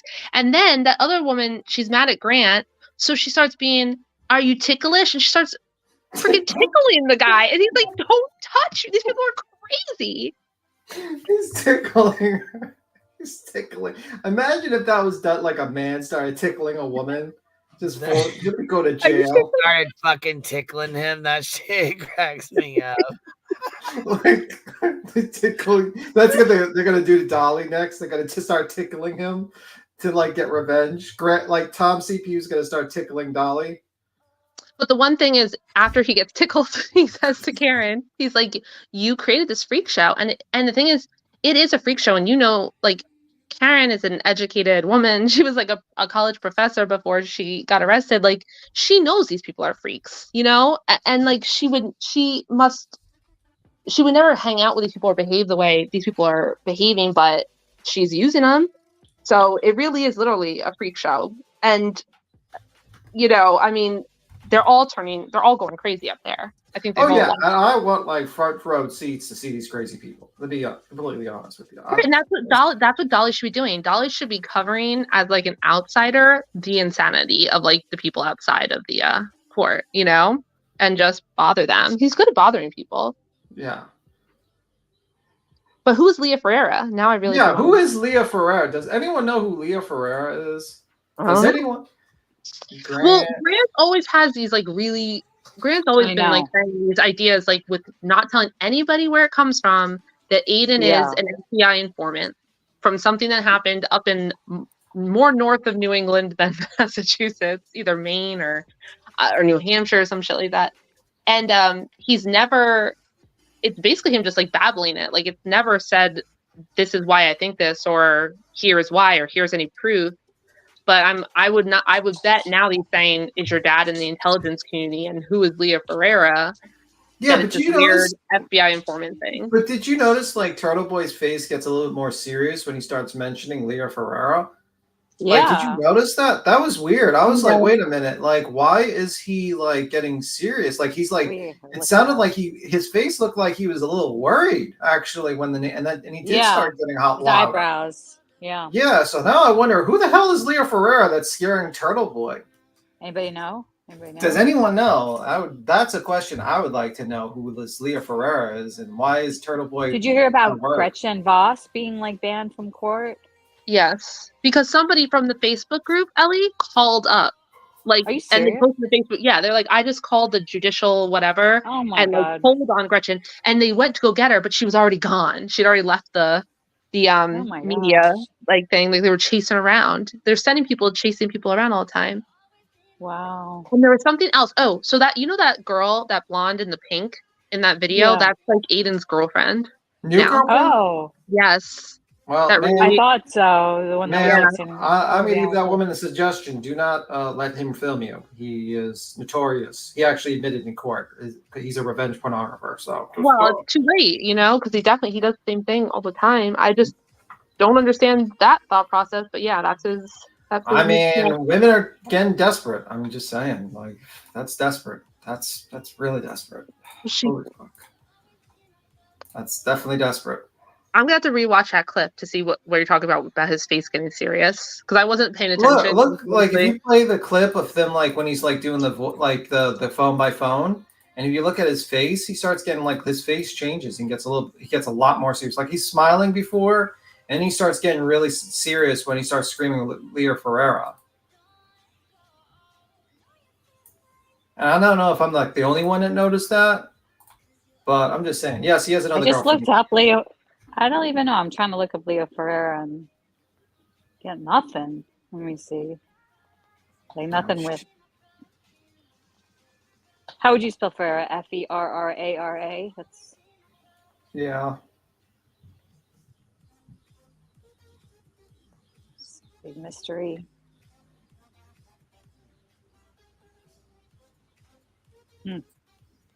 Nothing. Okay, so I'm finding some stuff, but I don't want to start, because you know how I am about, like, I'm not going to take some random person's name, you know what I mean? And like, talk about them. But if you Google that name and FBI, okay, you can see there's somebody who comes up in that area. Oh, got it. Okay. Yeah. Oh, okay. Well, but then again, it could be like, you know, I mean, almost everything that people are saying, almost every single thing that's been said about this case, and so far it's been very one-sided, right? Like, I know Grant's one-sided, but it's like fantastical assertions. Like, it's fantasy, it's fiction, it's fabrication. You know what I mean? Like, so it's really hard to take anything seriously. I think it's funny that people still watch these YouTubers, like these like LawTube lawyers and on the Glare and all these people, when they get everything fucking wrong. That cop, that retired police officer, Sean, the FBI is coming, they're gonna stop this case. It's like, guys, you were wrong. And they just don't. Yeah, he's actually started, the Sean on the Gulf. He was so confident that like the feds were going to come in before the trial started and like arrest everybody, that he had a countdown going on his Twitter like he was a child waiting for Christmas, because he was like 4 more sleeps, 3 more sleeps, 2 more sleeps, and then a wake up, and then it's like nothing happened, and he just keeps going. These people who follow them they're not discriminating, so it doesn't really matter that they end up being wrong. They just continue on. Yeah, they're pretty dumb. I mean, just saying. I know if I was following a content creator that was wrong all the time, I'd probably not follow them anymore. I mean, just saying. Like, they've been wrong in almost everything. They were wrong with the dog bites. They were wrong with the FBI. They were wrong about a lot of things. I don't think there was one thing they've been been right about. So, I don't know. It is what it is. It is the grift. 'Tis the grift that keeps on grifting. So DUI guy said that somebody called like the judicial court or office on him, like saying that he should be banned from like being, but he said he worked it out. But they're trying to like. The funny thing is that, and apparently it was funny that Aiden's the one who said it on a live that led that person to call and report. I mean, could you imagine these poor people who work at this? Like, obviously the people who work at this judicial office, their main job is not to hunt down like rogue media people who aren't supposed to be there, right? They obviously have a lot of other stuff to do. And they fielded, like, within 30 minutes, they have 2 phone calls, people calling in being like, go hunt down this person, go hunt down that person, this person's they're not supposed to be in there. Like, the lack of respect for professionals' time and their job. Okay, so I don't know if you know this, but on the Facebook group, they stalk people. Like, they go and they go and park outside of the Norfolk County DA's office, and when anybody comes out when the ADA comes out for a smoke break, they just take pictures of him and post it. And they do this all the time. It's so creepy. And even right now that somebody put on there, they're like, 5:26 p.m. Lally is still at the DA's office. I'm like, okay, some people have serious jobs where they don't have to go Like he's like, oh, they must be freaking out because they're there 26 minutes past 5 o'clock. And literally every day he goes there, they take pictures of him on his smoke breaks. I'm sure they're not going to be implicated for any sort of crimes in the future for doing this. I'm sure Right, that will not happen. Or they just go to the back and they take pictures of everybody entering, like the door, and they just post it. They take pictures of Colin Albert, like they see him like out in public. They take pictures of him. They say he's here right now. I wonder if they're going to do that to Dolly soon. Like they're just going to start tracking Dolly down, taking pictures of Dolly. It's like 5:25. Dolly went out to get a beer. I mean, is he gonna like move there? I don't know why he went like during jury selection. Right, it's boring. I mean, it could. I know they did 7 today and 4 yesterday, so they only need 5 more. Yeah. So they could start tomorrow, like in essence, right? If they this idea that they could start on that they could do opening statements on Friday, but then I did see like one lawyer and not a law tuber, but just like a lawyer on Twitter say that it would be very difficult to start the opening statements of a murder trial like on a Friday, and so he suspects that it would be pushed to Monday. Yeah. Yeah. Don't they have like a weird schedule though on certain days though? They said they're going to have like 3 full days a week and 2 half days. Oh, the reason why this week was short was because in Massachusetts, Monday is a holiday because of Patriots Day, but then also they can't do jury selection on Friday because they don't have jurors reporting for jury duty on Friday. So but they'll have but they'll be done tomorrow, I think. Yeah, let's say if they weren't done tomorrow, they wouldn't be able to get any more jurors until Monday. Oh wow. Yeah. But they I think Melanie Little is one of those people that's like free Carrie, and she's like at one point sorry. She's terrible. She is.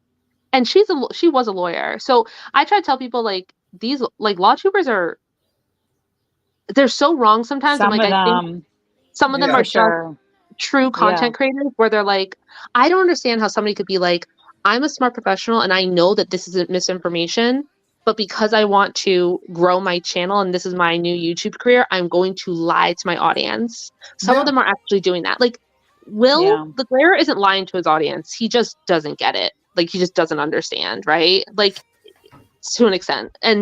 But there's no way that you were you got through law school and that you worked. And first of all, she was a civil lawyer anyway. She wasn't, but still, like you're smart enough to realize things that are obvious. Well, I mean, if she was a civil lawyer, that means she probably handled like 70% of her cases were probably car accidents. Okay. So like you would have a very good understanding of when someone gets hit by a car, you would have a very good understanding of that situation. And for her to like kind of ignore the signs of a classic car accident case type of situation to me is wild. It's absolutely wild.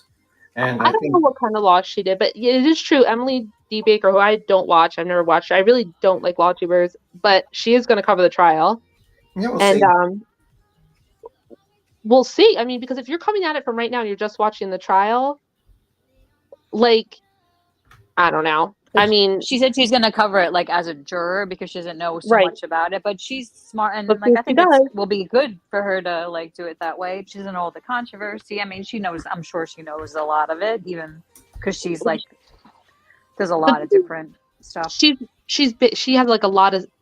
She's big enough too that because if she does not take the free Karen Reed, like she doesn't toe that party line exactly, they will like hate her and they will descend on that channel. But she's a really large channel, so that might not she already her. That should not faze her, right?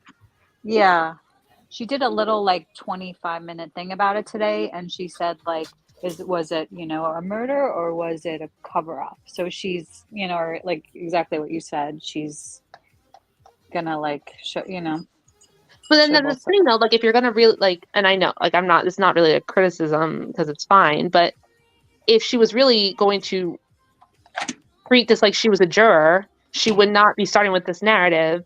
Was it a murder or was it a cover up? Because that's not something that is even going to be, the whole cover up theory is not going to be presented to the jury at all the way it's been presented beforehand. They're not going to get that narrative at all. They're definitely going to get a narrative that that there was something very wrong with the investigation. Like, that's what they're going to go for. But this whole cover-up story, that's not going to be presented in court the way it's been presented outside. So if you're really approaching it like a juror, you're No, not I don't think. starting I from mean, she's not a juror though. She's a lawyer. You right. know what I mean? Like, but she's definitely gonna like because she hasn't like covered a lot. Like, she was just saying she's gonna cover it differently because usually she covers a lot of the all of the pre-motion, like with Ryan Kohlberger, she does all like the motions, all the like, you know, all the pretrial stuff she covers, and she hasn't with the Karen Reed. So that's why she was saying she's going in like a little bit more blindly than she usually does, like where she's up to date on everything. I'm sure she's read a lot of the stuff though, you know, just knowing who she is, So how the she's free with other Karen, cases. the free Karen Reed people, they like hate court TV. They hate court TV because court TV doesn't do like just the Turtle Boy story. And so they just think that like court TV is the worst, and they like read all the comments. And they're like, oh, people are saying Karen's guilty and the trial's not even started yet. And I'm like, hello, like that's what you're all doing.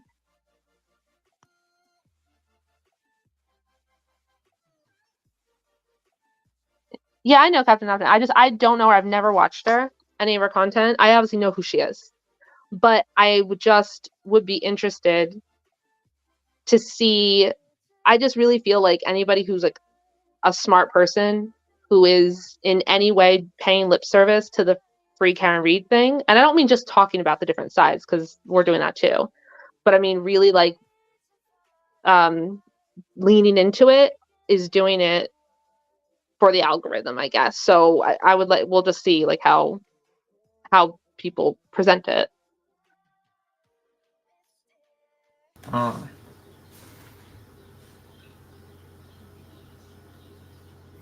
Anywho. So, does this mean that you're with the Free Karen Reed movement?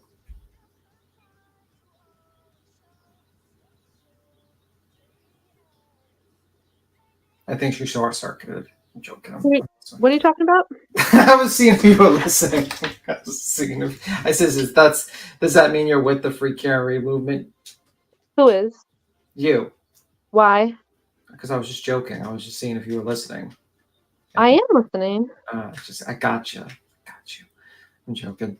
They say she was one of the main ones who did the murder trial, and she is fair on both sides. Yeah, we'll see the situation. I mean, like the question. I mean, like I don't know. It is what it is. We'll see we'll see how Emily. She just like talks about the law, like usually, you know what I mean? When she like follows the case, she'll just kind of like talk about what's going on with everything, even like the lawyers, you know. I mean, she doesn't really take sides. Yeah. Really. I mean, I guess she sometimes. I hope she does. She definitely. I think taking sides is normal, because that's what trial's about, right? Like determining, like you should be crediting one side over the other as it goes on. I think it would be good to have somebody as big. And again, I've never watched her. I don't watch any law tubers, because if I want to watch a trial, I just want to watch it myself. I don't want to like watch it with commentary. But I think it would be good if she, covers it and she's a sane voice, right? Because I think like that needs to be injected into the YouTube conversation. She's big time. Definitely a sane voice. She definitely like compared to Melanie Little, who I feel is like, oh my god, Melanie I feel Little. like You can't an even insane person. Can't even like talk about those two in the same. Yeah, Melanie And Little. she's like clearly like, and I didn't know DUI guy was so Turtle Boy friendly. I didn't know. No, I've that. seen the interviews. He's been doing that for a while, man. As an attorney myself, Emily does a great job with facts and analysis. Of course, she injects some opinion based on experience. I appreciate that objective opinion based on experience and facts. Okay. Well, I think that's what trial is. A trial is about forming an opinion, but an informed opinion based on the evidence and reasonable inferences. So I think it'd be good to see somebody actually do that, because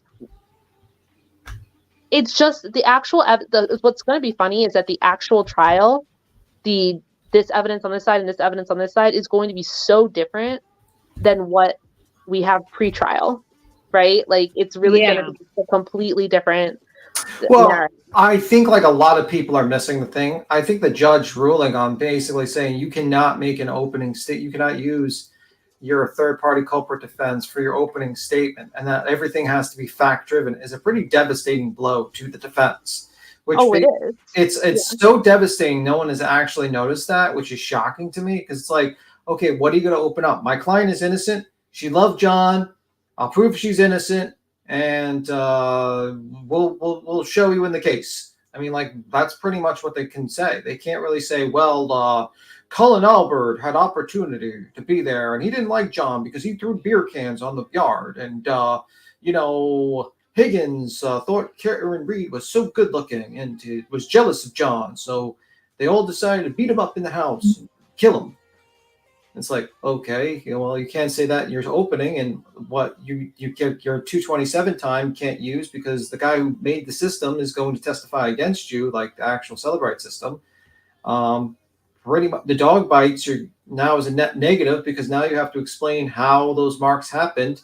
If a guy got beat up in the house, if all the wounds are consistent with, blunt injury in the back and mechanical injury on the arm. So yeah, it's not good for you. It's really bad. It's an uphill battle, a very big uphill battle. But I think like what I'm really seeing is I'm seeing a lot of people attempt to like sway this jury. I saw that the questionnaire for the jury was actually released on like Twitter, which is wild to me. No, but here's the thing. That's another thing that Grant's like, oh my God, it's been leaked. That was put on mass courts like 4 days ago. I saw that 4 days ago. Really? Okay. Yes. I'm speaking out of ignorance then. But that's the thing. Like you really can't take anything that anybody says or any of these lawyers, honestly, on either side, what they say right now. So it's really just like a wait and see. But I think it would have hurt them. I mean, I personally think that the whole 10 people and a dog killed him. That was the pre-trial thing. That was when they were trying to get this thing tossed out. To lead off with that in your opening argument, like I don't think Alan Jackson would have ever done that because I feel like that would sink the case because that's so unbelievable when all they need to do is raise reasonable doubt in other areas. Yeah, all they need to really do is say, hey, these guys have an opportunity. They had a motive. And that's pretty much, and they're not the only one. My client's not the only one that had the opportunity to murder this person. So you don't have enough, there's enough reasonable doubt to say that she didn't hit him with the car. And that's basically it. But I have not heard if the DNA has been thrown out yet, though. So she might have given an extension for the DNA on the hair to come in. So if that comes in after John's, that's going to be quite hard to explain. That's going to be in the back of your car, a piece of hair. I'm sure they'll try. I think she will actually lean to the defense because of her background, just based on what I know about her for what it's worth. Yeah, the problem is that the defense has, if the defense basically put out everything that they had, it's not looking good. Unless they have some sort of secret evidence that no one else has that we have not seen, which I highly doubt because they were working with Turtle Boy to leak information to poison the jury pool, then they're not in doing good condition. They're not in a good condition. But who knows? I mean, OJ got off, so not the first guilty person in my mind that got off. Probably won't be the last. That's the other thing. Stitching with Sicily's is correct. Like there is actually no evidence yet. Like there's none. No, like technically there's no evidence because the trial has not started. Yeah. So yeah, it's a good like place to start. It's like a clean slate almost for everyone. Right. I do think like I've always been playing devil's advocate, saying that I don't, based on what they say they have, the Commonwealth says they have, right? I feel like it would be very hard to prove the murder too. Like even if everything they said they had is there. The one thing that has me kind of coming around to it a little bit is this idea that if Kerry, if not just Jen McCabe, but also Kerry, who was also in the car, and the niece, if they all testify, which they say they have, that at 4:30 a.m., 5 a.m., before they ever got in the car, she was saying, he's dead. I think he's dead. I think he got hit by a plow. That would be, to me, that is like the hardest piece for them, because he just didn't come home, right? You saw him 4 hours ago. You left him at a party. Why would you be telling people preemptively? Because I understand, like, you know, when they found the body, her saying, did I hit him? Did I hit him? I could literally understand that that's not necessarily evidence of guilt, right? Because she could have been like, oh my God, here he is on the side of the road. I left. Could I have hit him? Doesn't mean she did. But if she was telling people before anybody knew John was missing that she thinks he's dead and he's been hit by something, that I think, to me, is the compelling thing for murder, for saying that she knew that she had hit him and left anyway. Because why else would she be thinking that in the morning? Why? You know, I'm sure she'll make up an excuse. Probably. Well, I'm not like, to me, even if she is guilty, if they don't prove it, I think that she should be found not guilty. Like, they're gonna have to prove it, you know? Yeah, that's how it goes. But, you know, we'll see. We'll see. What odd to me is all these attorneys going crazy with nothing. That's where what Good Egg is saying is fitting. It seems all rational thinking goes out the window and they get caught up. Well, what's happening, Stitching, is that a lot of these lawyers are seeing larger numbers, and then they get basically their opinions changed based on the numbers and the audience that they get, basically.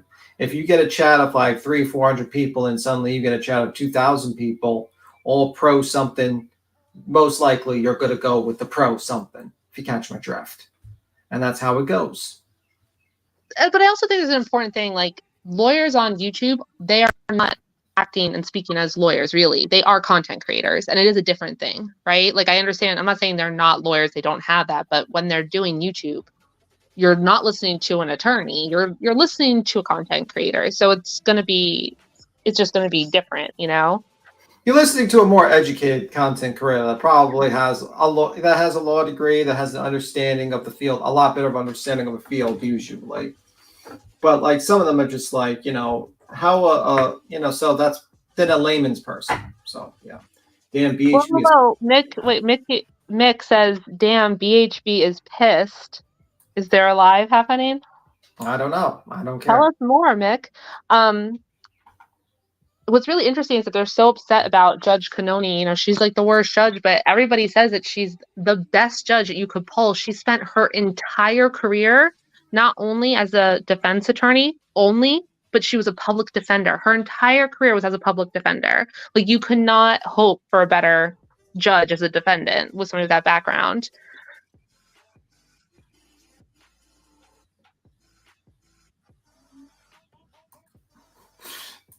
Yeah, I agree with B. Tim. It's not for legal advice. It's for commentary. Yeah, pretty much. I mean, like, I think it's just that they see the numbers and they decide, oh, well, I'm going to go with that. You know what I mean? It's just how it is. I just think it is what it is. And to answer your question, Good Egg, yes, she is very pissed and she is spitting it like crazy. Well, I hope it might come down. Hopefully, if people are clipping it. Oh, it's going to be clipped. It is definitely going to be clipped. Let's just say, but I don't give a fuck. Let her be a dumbass. Let me see. Emily is very intelligent, charismatic, and likable. I understand why she is popular.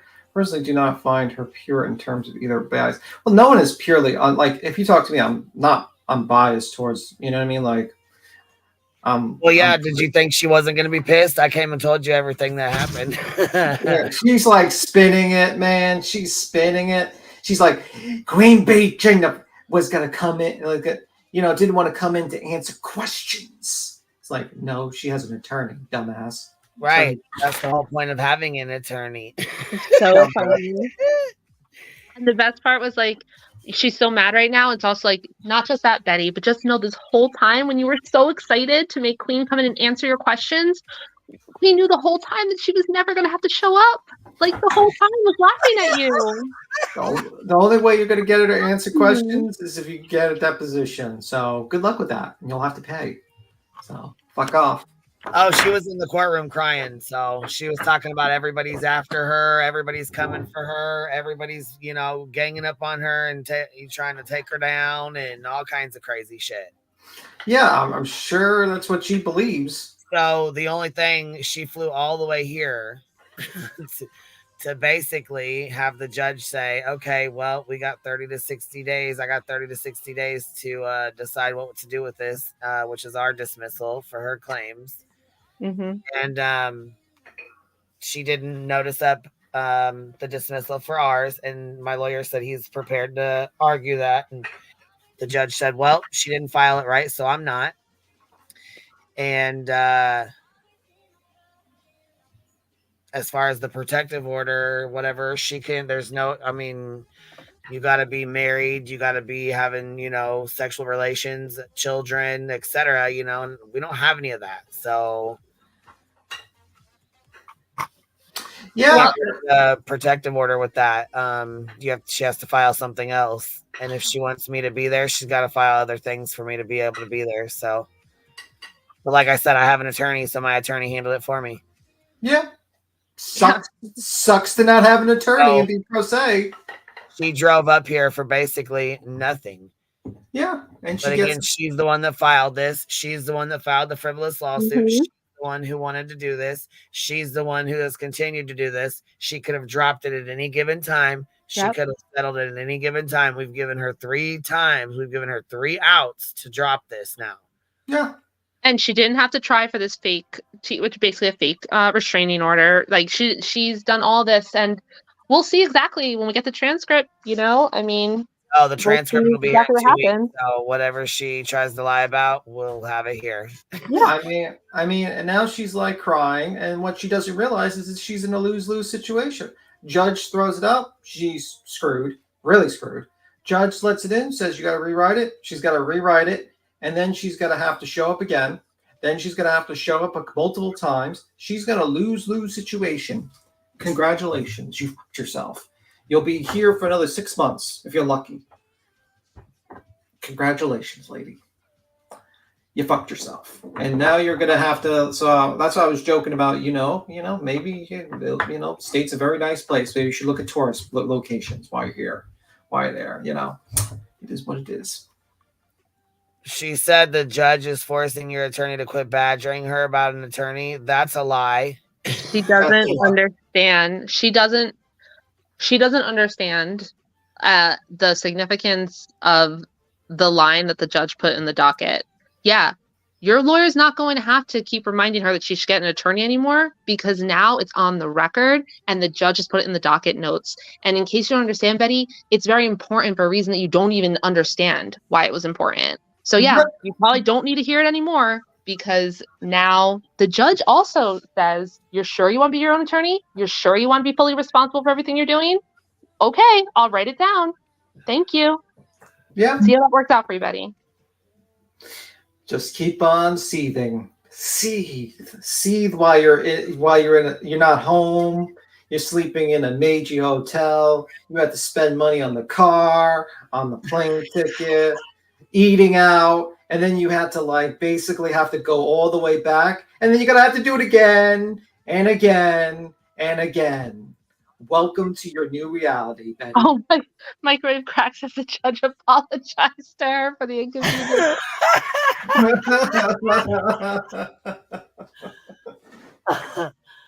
Sure. The same judge you blew off and didn't show up for, that one? Sure. Well, none of us were there. I wasn't there. Queen wasn't there. But I'm sure when the transcript comes out, Burnt Toast will read it, and then we can all be there and experience it, and we'll know for sure. Like we were all there. Yeah, like we're all there. Yeah, we really don't know anything about it to say anything about it right now. I mean, it could be a complete total victory for Betty. Complete total victory. Could be. I mean, if that's what you call a victory, sure thing. I mean, I guess so. I mean, the copium is real here. Sure thing, Willis. Sure thing. Yeah, very interesting. But it's funny that she runs to live immediately And it's like, man, she's like literally, oh my God, so sad, so sad. But yeah, I hope she enjoys it. She's just gonna waste her money, travel I know. time. Sad day. I mean, hotel stay, what is it, like $400, you know? It depends on what kind of hotel you're staying in, I guess. Let's say Betty spent $300. I wonder how her subs and stuff like paying for her to fuck around and, you know. You mean for her to, what is it? FOFA, as she says, as she Oh says. yeah, FOFA. FOFA. Yeah. Here's the bottom line, though. As much as like, because right now I'm just being like really snarky and kind of clowning on her, but like it's true. Like this thing that she did, this was like a really messed up thing she did. Filing this lawsuit was effed up. It was wrong. It was her choice, and she did it with malicious intent. It was always frivolous. Did. And she chose to keep pursuing it, and nobody else chose this except her. Yeah. No, see, look, this is the thing. She is fucking delusional. She's in magical fantasy land. She thinks she's one. And the judge gave her his word. He cares. No, judges don't give a fuck. That's why they're a judge. They do not care. They do not give a fuck. The judge gave me his Their word. emotions are not in it. They don't care. I promise you that judge does not give a fuck. It's like It's funny though, because she's quoting the judge, and the transcript will come out. So I guess we'll see. Like, we can't say for sure. We can't say for certain if what she's saying is not true. It might be true. I guess we'll just have to have these quotes ready. Well, see, that's the problem. She lies so fucking much that we have to pull this transcript. You know what I'm saying? Because she lies so fucking much. Wonder who's going to do the voice for just like last time. She fucking lied so much. As soon as the transcript came out, boom, her lies were all put out. We need to figure out the voice. Someone's going to have to figure out the voice of PHP. Thank you for gifted 5 memberships, baby. I appreciate that. Thank you so much, love. I bet my left titty she's lying. JP said, I bet my left eye that she's lying. I bet my wet noodle she's lying right now. Yeah. All I can say is, if what Microwave Crack is saying, if these things were said, I feel like she'd be in a very good mood. So if she's in a very bad mood and all this stuff was said, that's unusual. And I guess we'll find out.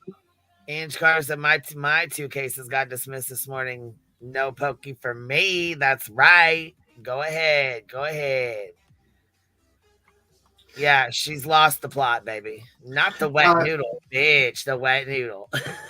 Yeah, I mean, if I was to guess a flight, let's say she got like the shittiest flight ever, she probably will have to spend like $500 on a ticket, like going there and back, hotel stay $300, road transportation. She probably spent like $1,000 to $1,100, $1,200. Well, somebody spent that money. Someone spent that money, yeah. You know. Congratulations. But anyway, Queen, I had to jump down, do bedtime routine, so I will talk to you later. Bye, B10. See ya. See ya.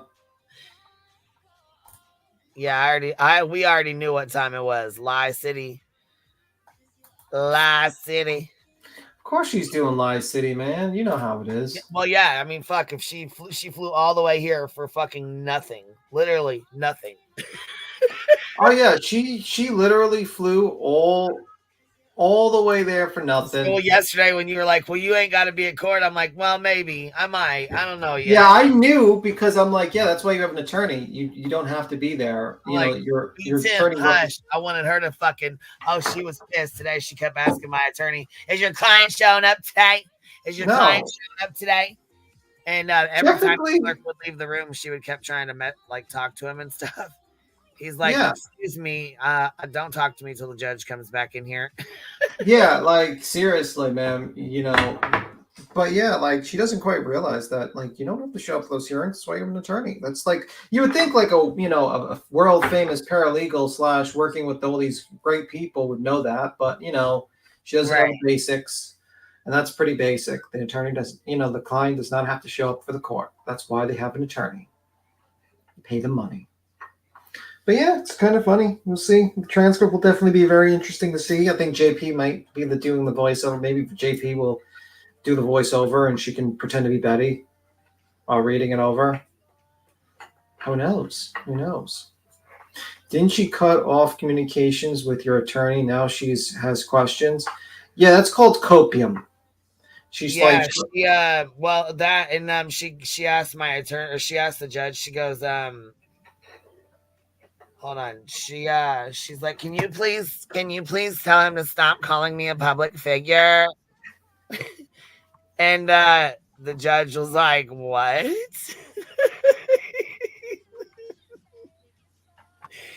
it's Oh like, my god. and be like, Judge, she was on like 2 documentaries so far and on on the news. So yeah, What she's a waste of fucking time. A waste of time coming here, a waste of time renting the car. So basically her team, which is basically her mods, paid for her way, in my opinion, to come here for nothing. Yeah, she gets to come back. Because like I said, she didn't notice up her dismissal for the counterclaim, which is, my claim. So the judge said, nope, he ain't hearing it. And she did not want to continue on. She did not want to continue on with the protective order because, there's really no reason to anyways. It was bullshit to begin with. So that was on her. She did not want to continue with it.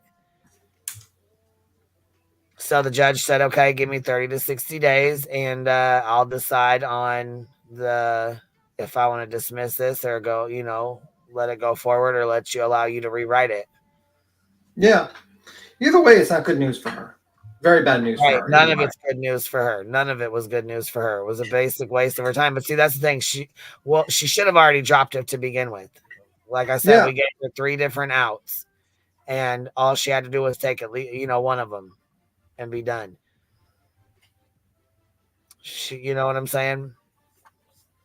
And my attorney lets her know you need to retain counsel. You don't know how Illinois law works. You know nothing about Illinois law. You need to retain counsel.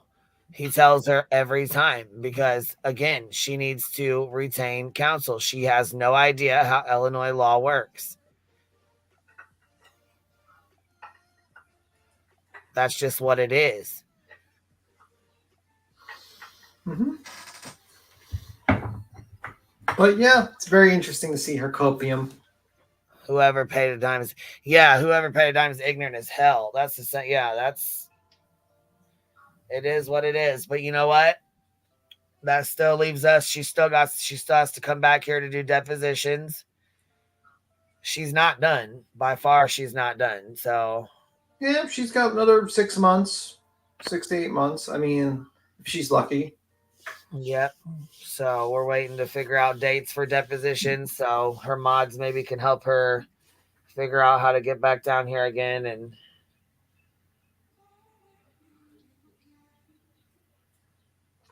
the next couple times she's got to come down.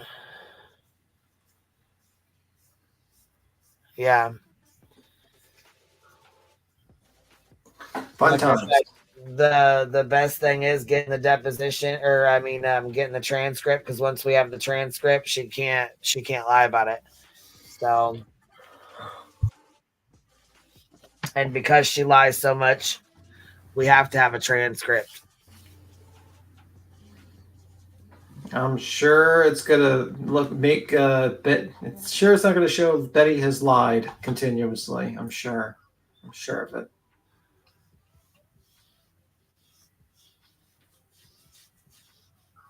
Yeah, I'm sure. Said nothing about the RO because she's the one that didn't want to continue on with it. That's, you know what? That RO is the only reason why she had to be here. If she would have dropped it before, if she would have just said, you know what? I don't need that RO. I don't need it anyways. She could have fucking zoomed in. So basically she came up here just because she wanted to, because she knew there was no reason to have that. We don't live in the same town. I've never threatened her. I have no reason to threaten her. I don't give a fuck what she does. I do not care where she's at. Right. Why you always lying? What? Girl, always fucking lying. Yeah, she was like Laura. she was like feigning fear, like, oh my god, in her past she did this. I'm like, okay. I'm so scared to be her. Stop it. Yeah, we don't know you, that lady. You're full of shit with that Stop stuff, it. man. Yeah, that's a lie. That never happened. If that's the case, my attorney said he was ready, he was prepared to go over that, and the judge said nope. She didn't file the notice. She didn't notice it up. So nope, not hearing it today. Nope. That's so sad. That's so sad for Betty. Poor Betty. She was Betty. fangirling wanting to see me. I'm sure she probably was. Yeah, she probably was like thinking that she'd get like a nice B-reel of you, take a video of you, and just like post it into her. You know, she probably was hoping to do that, and then. Oh, I'm sure. And you know, like I think they tried to do that with Crude, right? They were like Lie taking a 30. video. What? It's lie 30. Lie 30, yeah. Lie 30. Yeah, they probably was hoping to do like she's so scared of me. Listen, she said she's so scared of me that she had to stay in 3 hours away because she didn't want to stay in this neighborhood. Sure. In this community. Sure. Okay. Sure. She probably had her pen camera. Oh, maybe. I don't know. Lie 3567. Oh, please. I really hope the judge just makes his decision to dismiss. Well, you know, probably would. I don't know if he's going to take the whole 30 days or 60 days. I don't know. Who knows? I don't know. It just depends. I'll know when my attorney gets a hold of me. Judge does what he wants to do. But even if he dismisses her, even if he dismisses it, she still has to deal with the countersuit. She never filed a notice to dismiss it or anything like that. So it still stands where it's at. That's a lot of work you got. A lot of homework.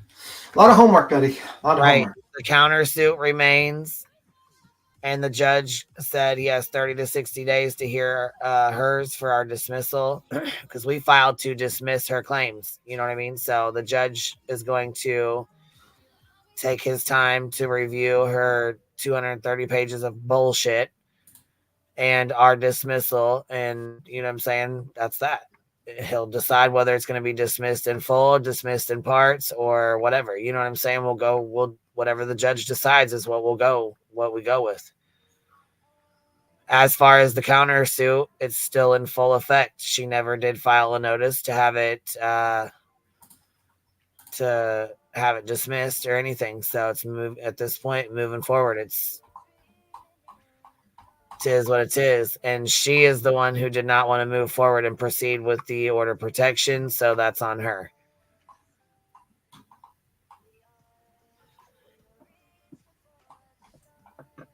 Indeed. So, it's basically a bunch of bullshit and waste of time. Big ass waste of time. And so the time and energy and money she just spent coming down here, of whoever's money that was, it was a waste of time. Yeah. Well, she still has to eat down here, and then she didn't bring up the RO. She didn't bring up the countersuit, but she brought up the lawsuit that we were filed to have dismissed. Yeah. I think that's what she's really concerned with. Like, she's like really, really concerned about the countersuit because she's pretty much dead to rights. You got her on that one. Like, you got the evidence. So, you know, congratulations, Betty. Congratulations. You fucked yourself. That was the hamburger flailing around. Oh my god! And did you see? Like, I seen. Like, it looks like she's dressed up in the court, man. Yeesh. But I don't know. That wasn't a very good dress up outfit, in my opinion. But that's my opinion. So that's an opinion. Yes, opinion. Yes, what it is, baby. It is what it is. So, yep, that's where we stand as of right now. So 30 to 60 days waiting on the judge. I don't know, whatever she's the The countersuit still stands, and the order of protection at this point is off the table. Rowena says titty flaps and tears. Titty flaps and tears.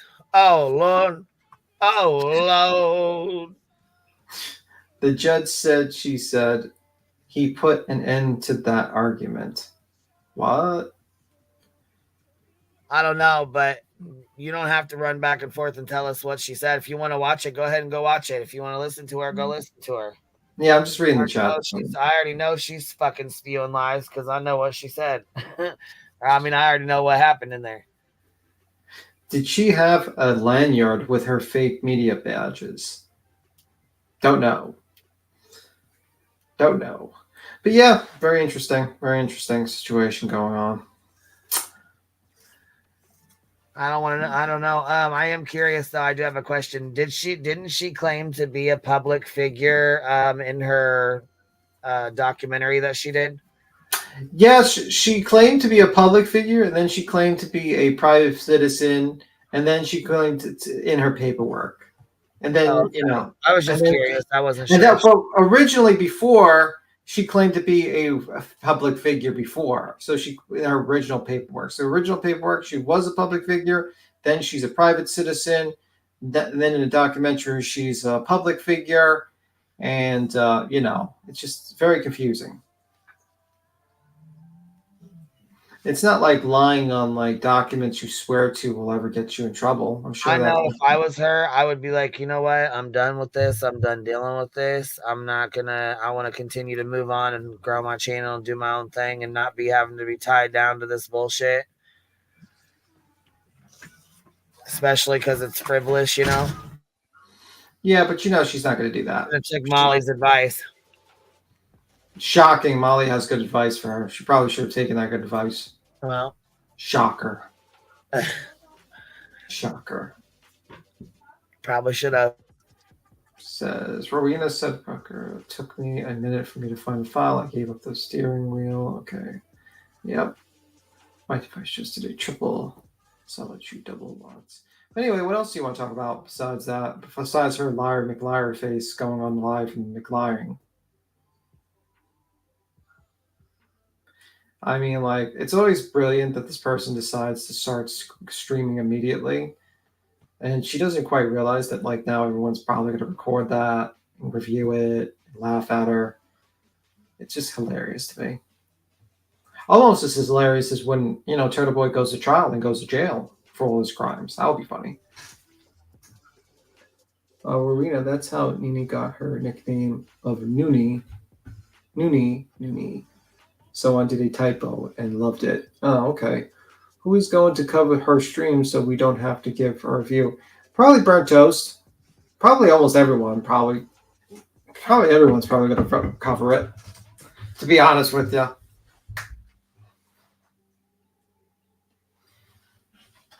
Yeah, we'll have, like I said, we'll have the transcript here in 2 weeks. So that's all we need. So I think probably Burnt Toast, probably other channels will cover it. I was gonna say Burnt Toast will cover it. You know what I'm saying? She always does.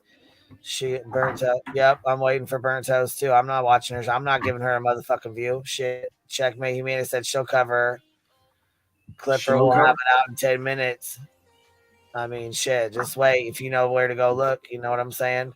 I really think she's upset she didn't get a CQB. Yeah, I think so too. Wispy usually will cover it too.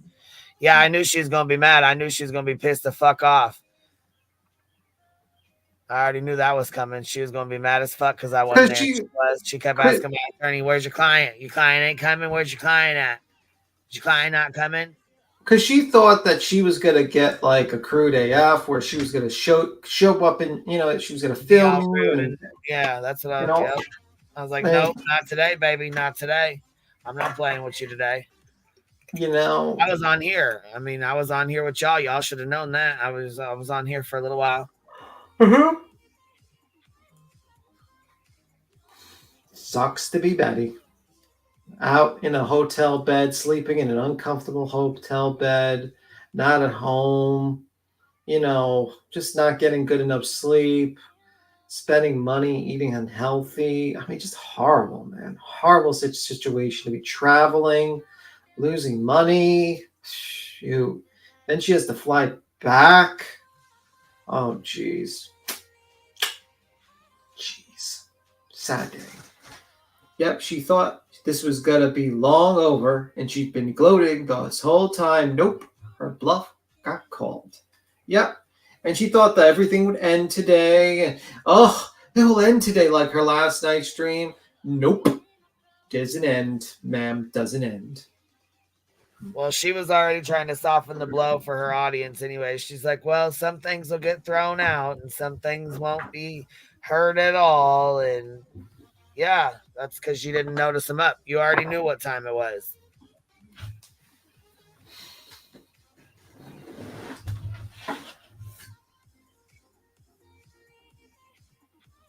Oh, yeah, she has really deep pockets, I'm sure.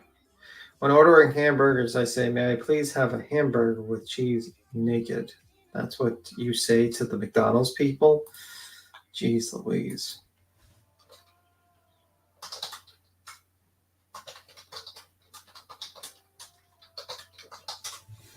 Mm-hmm.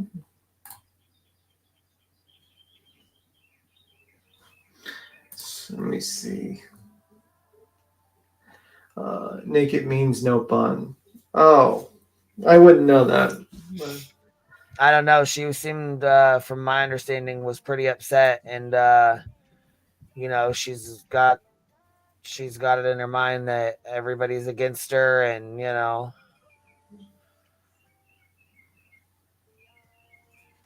it's very weird. Yeah, very, very weird. Sad thing is, this BS is going to cost Queen because of her foolish, childish behavior. Yep, it's already cost her because of her foolish, childish behavior. Definitely cost me some money. Yeah, for sure. You know, lady basically brought a lawsuit because her fifis were hurt, and she didn't like what other people were talking to her about. And she got the ideas from fucking JLR. Jen said those transcripts are going to be like Christmas in May. Yeah, people are probably ordering it right now. Everyone's ordering it. It's pretty much going to be like... they can't. That's the thing. They can't? Oh, nope. Shoot. We already ordered it, though. Yeah, the misinformation is out of control. I know. I don't even... And he said she don't even hate watch her anymore. Yeah, because, I mean, that's pretty much all she does. Sit over there and fucking lie, spin whatever narrative she wants to. That's why we have to... It's why you have to double-check every fucking thing that's said. Yeah, she is the worst with the misinformation. Like, honestly, she's the worst with a lot of the misinformation. With your opinion, yeah. In my opinion, yes. You know, but it is what it is. It's just, yeah, it's bullshit. I mean, basically, Queen's got to have to still sit here and wait another 3 to 6 months to see if it's dismissed. And even if that's the case, if it's dismissed, she still has to do the countersuit. So yeah. Either way, it's gonna. I still got to deal with this for another 6 months to a year, maybe. Mm-hmm. Yep. But you know what? It's got to be done because this lady has gotten very bold. And thinking this was her choice, though. She made this choice. She made the choice to go file it. She made the choice to continue it. She's continued to make the choice to continue it. So it's obviously not causing her that much stress or that much, you know what I'm saying? She claims it's causing her financial harm and this, that, and the other. But I mean, this is your choice. This is on you. This ain't nobody else making you do this. This is on you. Yeah, she could have dropped it 3 or 4 times. Separate times. We even offered to settle. I mean, you know what I'm saying? A couple different times. So at this point, it is what it is. I mean, you just got to roll with the punches. That's all you can do, you know? Exactly. Yeah, and her own fault, and I don't feel bad for her at all. She could have stopped at any time. Yep, she could have. So anyway. Yeah, well.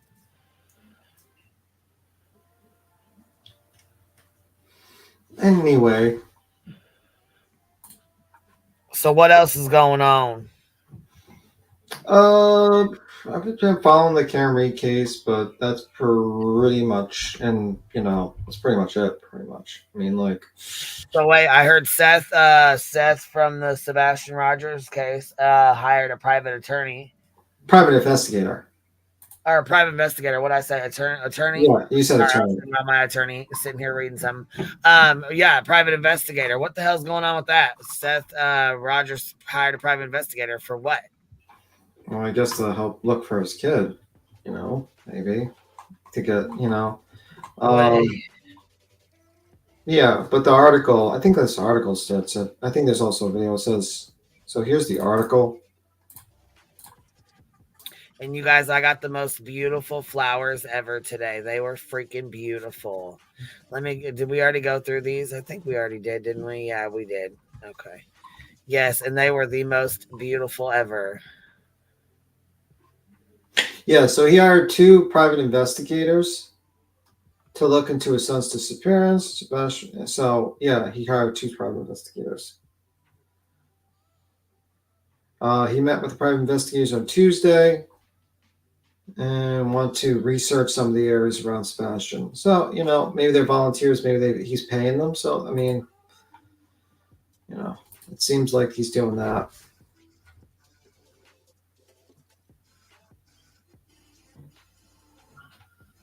Yeah, I'm bummed about was buying all the transcripts for good reading. Oh, yeah.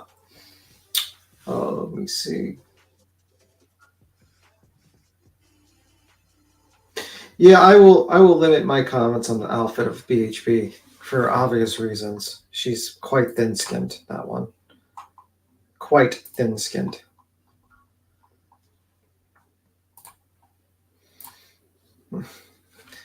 But we'll see. Let me see.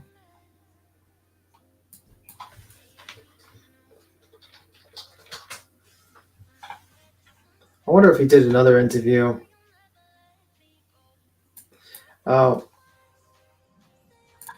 Well, leave it to JLR, basically stating Sebastian Rogers, PI and spies, secret spying Tennessee. Jesus Christ, JLR. Whatever. Whatever gets you the clicks and views. I was in such a tomboy. I skated a pond once and got my ass beat. Pond? A pond? What? Her first and biggest miscalculation was thinking she was going to pull one over on our QB and not have to fight dummy. It is no surprise that LE isn't giving Seth any information. He just runs. Yeah, that's unfortunate. He runs to YouTube and he lets these people he doesn't keep his mouth shut, man. I mean, he's got to do that. And they don't want to give him stuff because, they don't want him to just blurt out upon a small yeah, okay. How are you skating on a pond? That was what I was like, what? You're skating on a pond? I'm like, what? Anyhow. Yeah, he doesn't quite keep his mouth shut with this stuff because it's with some of these details, and I think that's why they're not working with him. So, yeah, it's unfortunate, but it is what it is. It's good that he's got the private investigators. Maybe they'll help him out,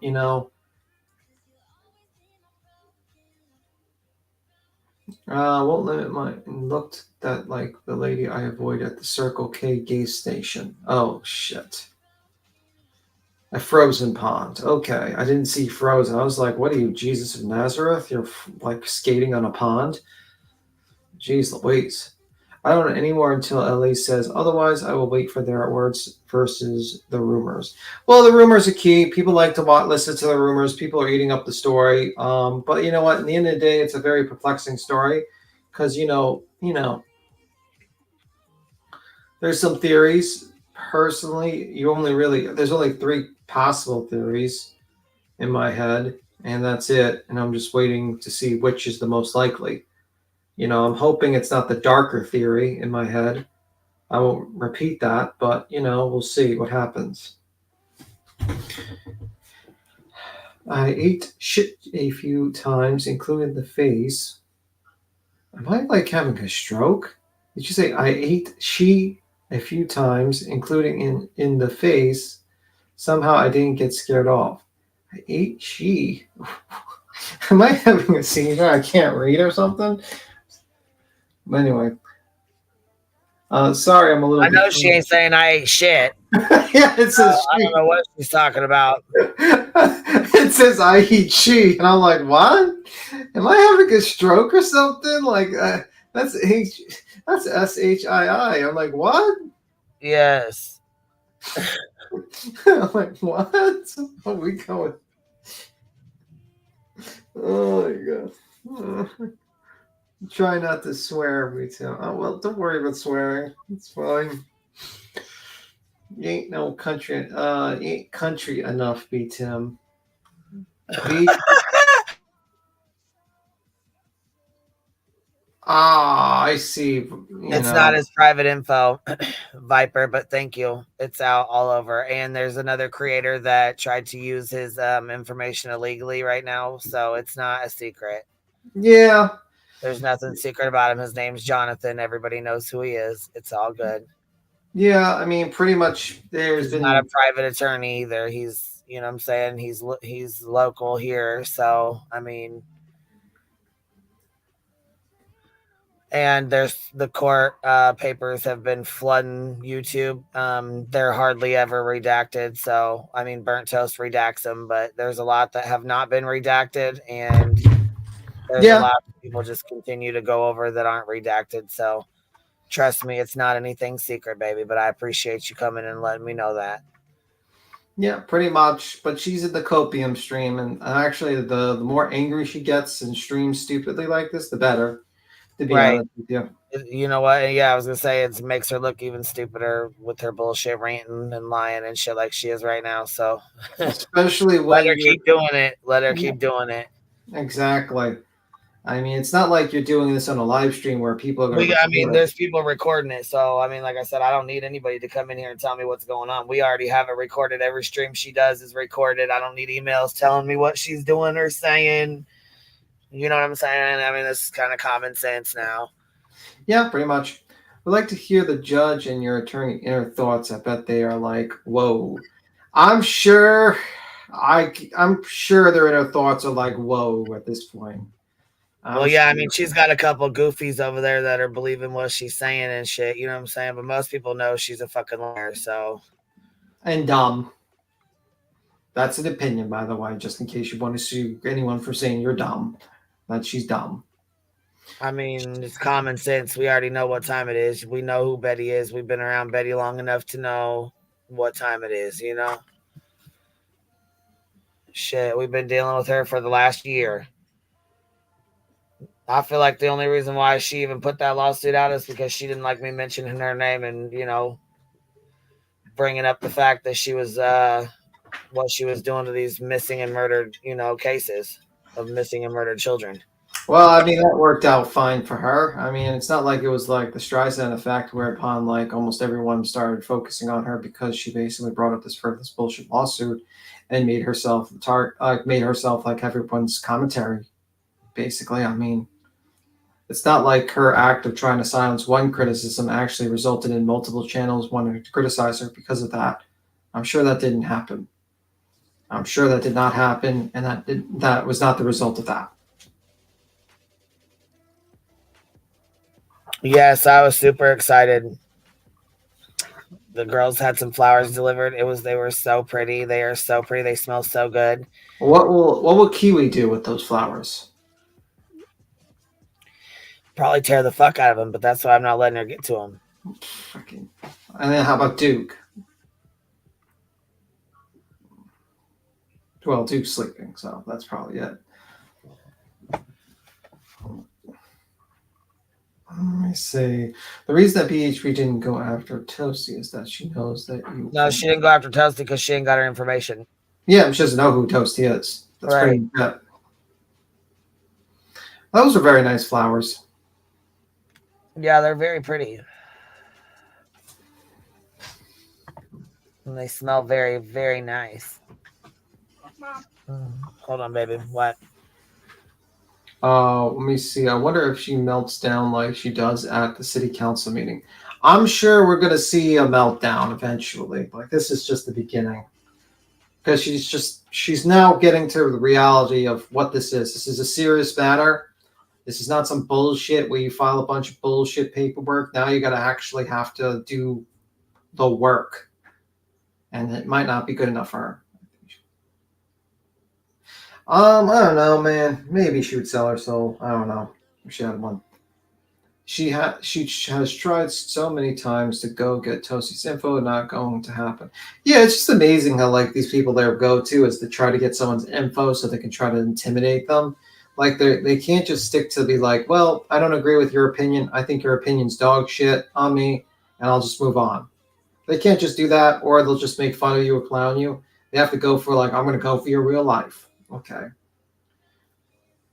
I saw earlier some conspiracies earlier about cloaking device technology. I was gonna say here, I think maybe you're in the wrong one here. Let me go ahead and just put you on timeout for right now, because yeah, ain't nobody making up shit. Yeah. Well, let me see. Oh, I thought you were doing the cloaking device.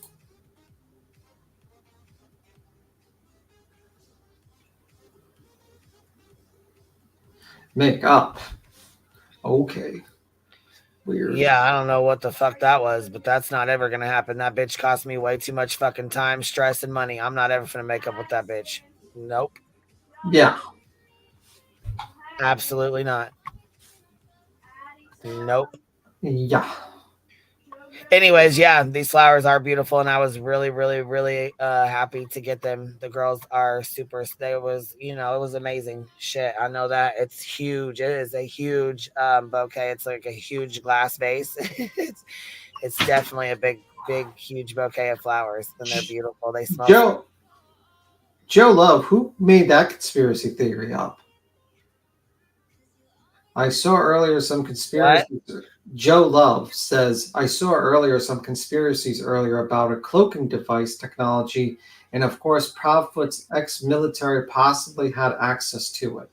Who the hell is talking about that? Probably the fucking spirit box loser. Okay, the Invisible Man is involved in this. I love you guys too, Miss Kia. I want to know who that person is with the conspiracy, because I would love to see that video. I would love to see that video. I'd be like, whoa, that seems kind of crazy. I did when she said, oh my gosh, are you Queen Bee? I was like, wow, just wow. Wow. Wow, just wow. And then you open it up and it says from BHP. I'm joking. That's a joke. No, I opened it up and it said live. Oh, okay. I'm joking with that one. And I was like, oh, this is so sweet. Let me see. And no matter what those people did to me, I would never give out their info. Yeah, that's true. Some weirdo from Real KCG was asking. Oh, geez. They look nice, but Kiwi will probably come after those flowers. Yeah, Kiwi, they asked if I was Queen Bee, because that's what it says it right on the top of there. It says Queen Bee right on the top there. And then it says, love you, love the hive. It's like, when they ask what size, always answer huge, just huge. Oh my God. Just wow. That's about right. Just wow. Okay, wow, just chihuahua. Wow, just wow. Okay, I can't say chihuahua. Oh, wow, just chihuahua.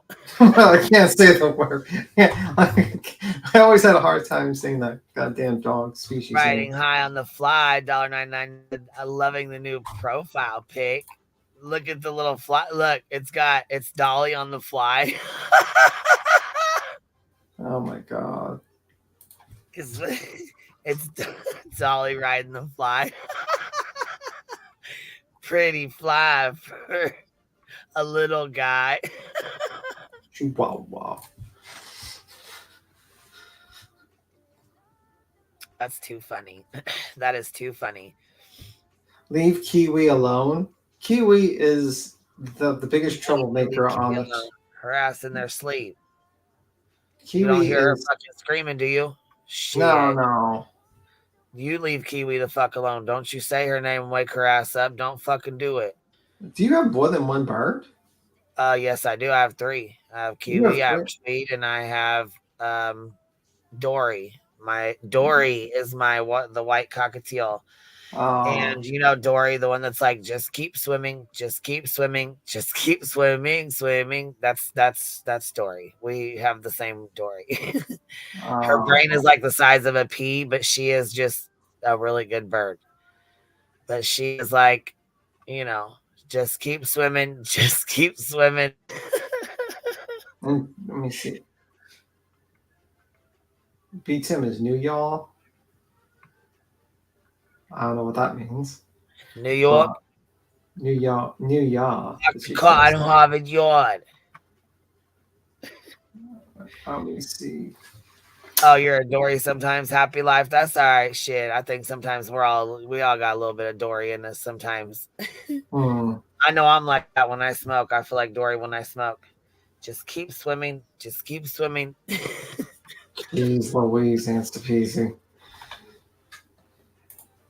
Shit. What? It's getting real. What's been going on with Scientology? I haven't really paid too much Swatted and attention. fighting and stuff over there. I haven't really paid too much attention to that. I know the Leilani Simon. There's a Leilani Simon cases going on with this. They wanted to suppress the 911 call in the interview. Yeah, Leilani Simon had court. Let's go watch that. I was watching it earlier, and yeah, I was watching it earlier. We'll turn this on and go through it. Here's the video with the court. I got it already up, baby. Oh, okay. You're faster than me. Faster than me. Yeah, I was watching it earlier, so I had it on here from. It's on Court TV. I think is that the same one you got? Yes. Yep. We begin this hour in this. So yeah, she had court, and she wants the 911 calls suppressed. Well, I bet she does because she fucking straight up lied, and she knows she did. Yeah, that's one of the charges that she's facing, right? Lying to the police. I think one of the charges she was facing. Well, yeah, I mean, she did. She, lied to the police during her investigation and stuff, and then, you know what I'm saying? But the 911 calls when she called in and said that if you remember, that he was with his dad. Yeah. Damn the fuck well he was not with his fucking dad. She knew damn the fuck well he wasn't with his daddy. Man, I hate that. Yeah, she wants these calls suppressed, and I mean, I don't think they really should be because. Oh yeah, she's fucked. She is so going. She is so going to jail for life if she's lucky. Well, I mean, if she's lucky. State of Georgia, where Leilani Simon is. This is why this case right here, when Betty, was exposed for her nasty behavior and all the things that they were doing, this is what she got mad about. This is what caused the lawsuit. Yeah. I hate when they show the background of that picture so much, man. Fucking sucks. Yeah. It's a case I'll never forget for sure. Yes, sir, did he? Charged with the murder of her 20-month-old son. You might remember he went missing in 2022, only for his body to be found a month later at a local landfill. Well, Leilani Simon was back in court Tuesday for a pivotal pretrial hearing. Before we bring you those key moments, here's a little refresher on the case. Court TV anchor Julia Janae reports. Little Quentin Simon was just 20 months old when he was last seen in his home in Savannah, Georgia on October 5th, 2022. He lived with his mother, Leilani Simon, boyfriend Denny Youngkin, and his grandmother, Billy Joe Howell. The boyfriend woke up, saw the child at 6 a.m. Mother woke up at some other time later and then reported the child missing at 9:39, I believe, the call came into 911. Local police and FBI began searching for Quentin that very day. We have yet to locate little Quentin. We continue to investigate this incident. We got some assistance from the FBI. We got numerous interviews to conduct today, as well as downloading phones and things of that nature. Leilani Simon tells police that Quentin's biological father, Henry Bubba Moss, took him, so authorities go to Bubba's home more than an hour away. He was being questioned about where he was overnight, October 4th into October 5th. And proved to police satisfaction anyway that he had nothing to do with it. Has there been any contact with Quentin's biological father? We have had contact with him. He's out of suspect. After a week of searching for little Quentin, the Chatham County Police confirms everyone's worst fear. Quentin is believed to be dead, and his mother, Leilani, is the primary suspect, but no charges or arrests are made. What are you doing? What is going on here? Where's the FBI? Where's Secret Service? Somebody needs to find this baby and lock her up. After look, remember this? This girl right here didn't even have her kids. Yeah. Her and her husband ended up getting arrested. She couldn't even spell Quentin's fucking name right. This lady right here brought her 3 kids with her. Yeah. Scream and holler, baby killer, baby killer. All while they were out here at nighttime screaming, playing music, screaming obscenities, saying baby killer this, baby killer that, horrible things. They had the projector up. They were surprised. They were twerking. They were twerking. That announcement, all eyes turned to Leilani. Yeah. Protesters, podcasters, and YouTubers gather outside of her home day and night. Nearly 3 weeks after Quentin was reported missing, Leilani and her mother finally speak out in an interview with WTOC News. And if something does come up that I am at fault, I will take myself to that police station. Then 47 days after Quentin vanished, law enforcement find remains of a human child in a local landfill, and they arrest Leilani Simon. Our search teams at the waste management landfill found what they believed were human remains. This afternoon, the FBI lab in Quantico, Virginia confirmed that they are, in fact, human remains. Additional testing, including a DNA analysis, is being conducted, and we have every reason to believe that this will confirm the remains are Quentin's. That was Julia Janae reporting there. Now let's get you into Tuesday's important pretrial hearing. It all centered around a defense motion to suppress previous statements made by Leilani Simon. There was only one witness called to the stand. That's Detective Marion Lemons with the Chatham County Police Department. And in this portion, the detective describes her background knowledge of Leilani Simon. Before we get in. Yeah, I was gonna say, and they get into that too. They get into all the shit she fucking said and did. And I think I think this is something they should have.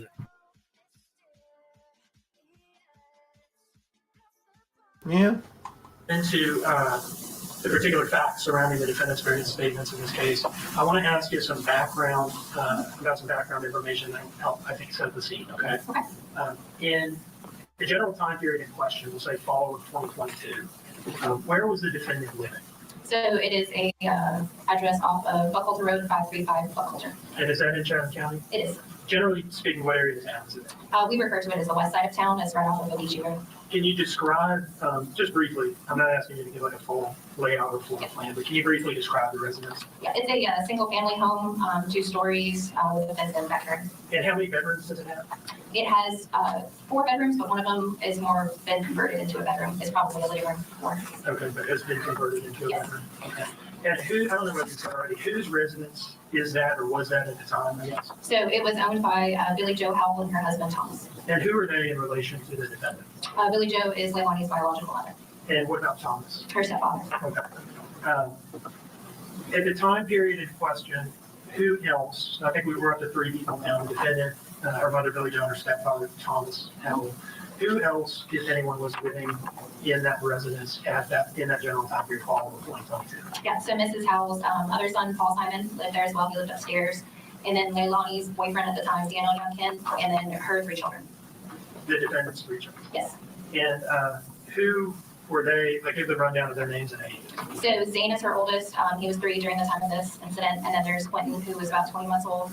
And then Sky, who was 5 months, I believe. And Sky was the baby that had been born of the defendant's relationship with Daniel Youngkin? Yes. Her then boyfriend? Yes. The other 2 children were the products of previous relationships the defendant had. Is that right? Okay. I think you mentioned that Paul slept in a bedroom upstairs. Yes. And that the defendant lived in a bedroom downstairs that appeared to be a converted living room or something like that. Yes, that's where Daniel and the 3 children lived. Okay, so all 5 of them lived in that room? Yes. Okay.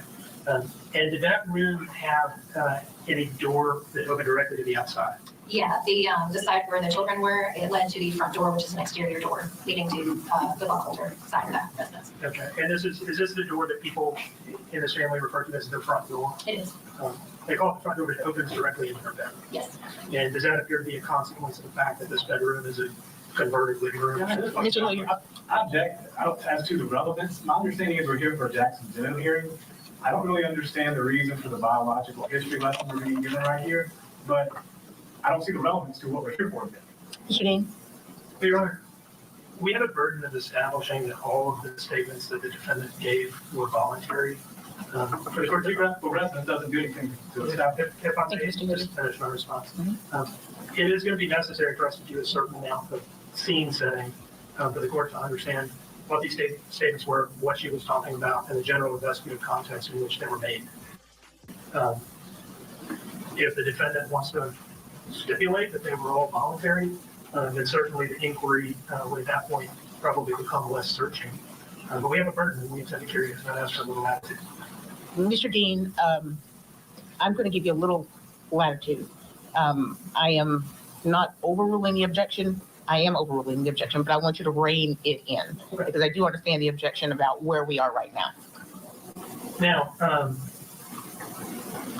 let's go to the evening of October 4th like the night of October 4th / morning of October 5th, okay? Who was actually present in the home on that day? So it was Paul Simon, Leilani Simon, Daniel Youngkin, The objection, Your Honor, as to relevance, he's getting into his case in chief at a motion hearing as to the voluntariness of certain statements. If I may, Your Honor, this has nothing to do with the cameras. The court will remember that I've objected to every media request in this case. The very next thing that I want you to get into is that it was the defendant who drew law enforcement to her residence by making a false report of a crime and representing this as a child abduction. Now that bears on voluntariness. And that's why they want to take that out. Well, you know what? No, she called the police out there. She said that he had been abducted. Yeah, she lied. She lied. Absolutely. And wasted police resources and, all kinds of shit. Yeah. The statements that day and all the ones that followed is that she brought the police attention on herself to misrepresent what she had done. This is really not very far. This is not far afield at all. Mr. Hilliard? Your Honor, that's called his conclusory statement as to what the evidence reflects. It doesn't have anything to do with the voluntariness of the statement. If Mr. Dean wants to sit here and say, she called him to her house, she gave the statement, it was voluntary, that's fine. As far as the way he paints the evidence, so that's better made in closing statements after a trial, and that's not what we're here for. Mr. Dean, I tend to agree with the defense on this. Let's go straight into what the evidence is and proceed from there. Oh boy, looks like Leilani Simon is in big trouble. Let's bring in our guest and talk more about it. Criminal defense attorney Michael Riley on the program and criminal defense attorney and former prosecutor. Where's Secret Service? Somebody needs to find this baby. Where's Secret Service? Oh my God. If that's the Secret Service, we're in big trouble. The Secret Service, but look, she didn't even spell his fucking name right. Oh my God. Lock her up. Lock them all up because. And you see the girl standing behind her? Yeah. That black girl right there kept saying she was going to cut her and all kinds of stuff. You remember her yelling something about bleeding and then she was talking about ketchup and all kinds of crazy stuff? Yeah. Yeah. The grandma had custody. So if the grandma has custody and she left her with them, she's just as at fault. See, and that's the thing. Grandma didn't have custody yet. Yeah. She was trying to get custody.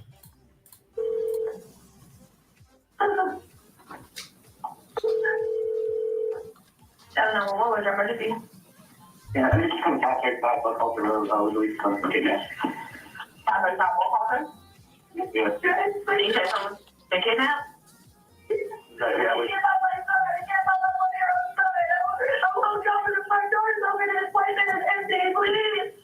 You have 1-year-old son? Yes! When was the last time you seen him? I saw him this morning when I left at 6. Okay, have you guys gone outside to check the area? Yes. How old is he? He can't open the door. So you think someone broke in and they just inside to break it in? No. No breaking in, the door was open. Was it unlocked? Yeah, but the front door had bolts though, but yeah, it was. No, I can't find the way. I was everywhere. He's so scared. He has it everywhere. Okay. Give me a description on him. Give me a description. He's like looking eyes, fancy and dark hair. He's what now? You got tan, dark brown hair. His eyes are like a brown green hazel. Okay. And he's black, white, Hispanic. He's Hawaiian. He's what now? Hawaiian. Hawaiian? Yes. You can stop. You can stop. I think we stopped the playback somewhere around 2 minutes in. So that's one of the part of the calls. That's why I got the trigger warning down there. But so she's in there hollering that somebody just took her son, that he's just gone. He just vanished. And you hear the guy on there saying he can't open the door. So there he's telling her, no, you can't open the door. And second of all, he says he's seen him at 6 o'clock or whatever. Yeah. That's a lie. I don't think so. I think she made it out like he was in that crib, but he wasn't. Yeah.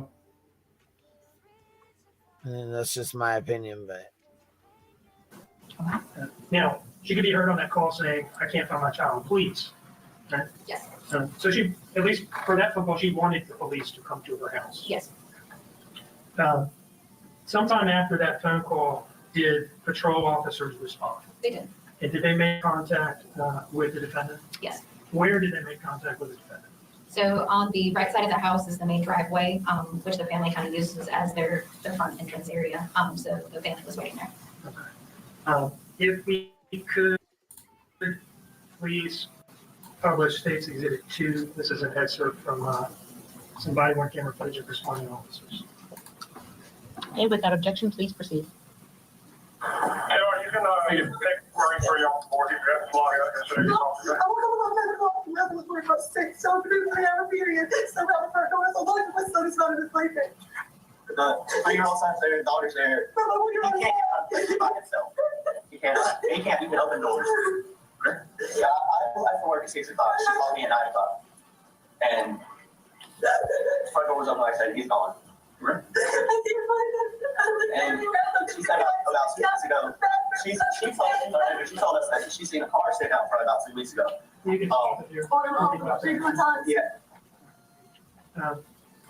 So in this clip, we see that the defendant met the patrol officers in the driveway, right? Yes. Or she came to them. Yes. And they hardly had to ask her any kind of question at all. She just started talking. What'd you think of that call? What do you think of Leilani Simon? Stand by, my friends. We're going to hit a break. When we come back, we're going to see prosecutors introduce a series of recorded police interviews with the defendant after that frantic 911 call. After the break, she details the last time she saw her son, Quentin. We'll talk about it next.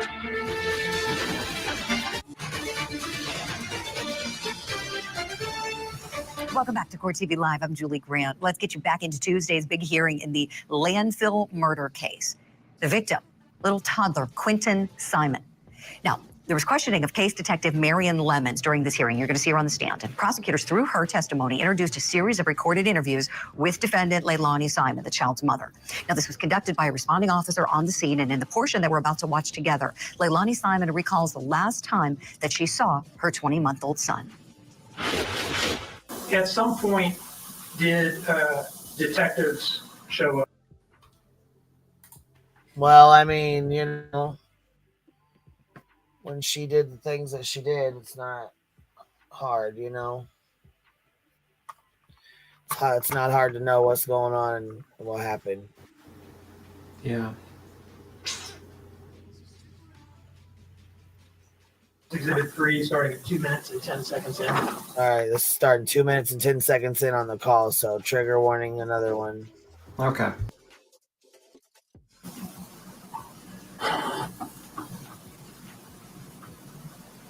Or thereabouts. Yeah, that's fine. Where's your fiance? That's him? I'll be with you in just a second, sir. I'm just gonna ask you a few questions once I'm done with her, okay?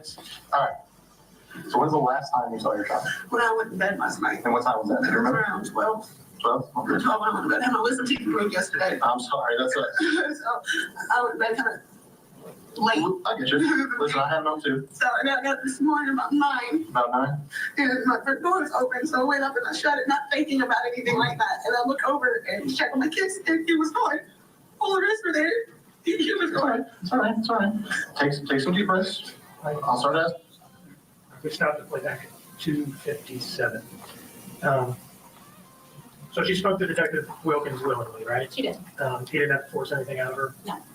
And she told him that she'd gone to bed at midnight. Is that Yes. right? Or around midnight? Yes. Okay. At some point, did officers on scene? Well, let me ask you this: did she have a car at this time? She did. What type of car? It is a Dodge Journey. At some point, did officers on scene become aware that that car had been out driving around at a period in the early morning hours of October 5th? It was after the time that she said she had gone to bed. Yes. Can you tell us how that played out? So the initial officers, including the lieutenant, this time Lieutenant Foster, relayed information about what was going on at the scene, such as the vehicle's tag numbers. Those tag numbers were taken by one of the detectives, still at the office, Detective Robbins, and she ran them in the block camera system and saw that the vehicles were moving beyond what Ms. Leilani initially said. Specifically the journey, right? Yes. What is the flock camera system? Just Yeah, it's I believe it's like a neighborhood camera system. It basically will take a photograph of a vehicle's license plate as it passes by the camera, and it's stored for law enforcement to later look at. you can search it by tag. We can. Okay. Now, once did that information get back to Foster that car had been out in the early morning hours of October 5th? Yeah, at this point in time, I'm going to object again. We seem to be getting far afield from a voluntariness question here in order to evidence they wish to submit a trial. So I don't really see the relevance of any of this. I mean, again, I'll just lodge the objection. Mr. Dean. Now, my very next question is going to be, did Lieutenant Foster go and talk to her about that? Okay. Did you ask her a question, and did she answer it? Let's go there. What does that look like? All of this bears directly on voluntariness. Okay. And I understand they're not trying to suppress that statement. I understand that. But the voluntariness of her statements that day, to contextualize what brought her into the police department and how she was receptive of police questioning, I do think it is important to look at what kicked this investigation off, that she was answering questions willingly on scene and had in fact brought the police to her. Okay, Mr. Hilliard. No, when it comes to questions of voluntariness, the questions of voluntariness are simple. Was it a voluntary encounter between the police and the defendant? The context of that encounter is irrelevant. If the defendant is brought to that encounter in handcuffs for not free to leave, then it makes it a custodial encounter. Just that simple. We don't need to know what they had for lunch. We don't need to know whether or not their car worked. We don't need to know who lived in the house. We just need to know the context of that particular encounter between police and the defendant. Thank you. I'm going to sustain the objection. All right. That's right, because that shit's irrelevant. We already know what she did. You Yeah, know? we're pretty sure that that's going to be admissible at this point. She volunteered that call. It's going to be coming in. Like, give me a break. Yep.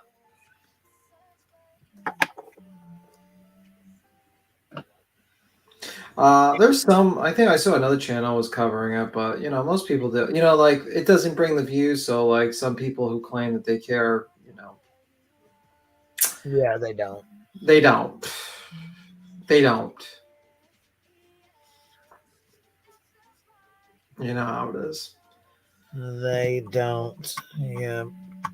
Well, but we've been on here about 3 hours. I got to get some stuff done. It's been a long day, and it's already 7:30 here. So. All right. Good talk to you. Busy day. You talked about like 3 true crime cases and Bull as well. Yeah, it's been a long day today for sure. And let's just hope Dolly takes my advice with the whole table thing, and we see a fist fight with him and Turboy. But anyway, in the middle of the streets, then that will make my day. But anyway, you have a good day. Bye. All right, we have a good night, man. I'll talk to you later. I'll talk to you in Discord. All right, bye. All right, we'll talk to you later, love.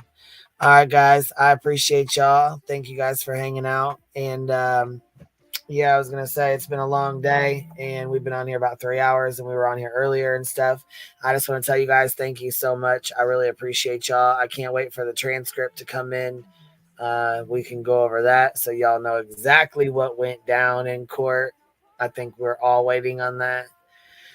it'll be good. We'll have a good time reading that. So anyways, well, I'm sure Burnt Toast will. So anyhow, I appreciate you guys. Thank you guys so much throwing up them hearts. Look at y'all, little bumble biddies. I appreciate y'all. I appreciate you supporting the Hive. And y'all have a good night. You ain't got to go home, but you can't stay here, babies. Catch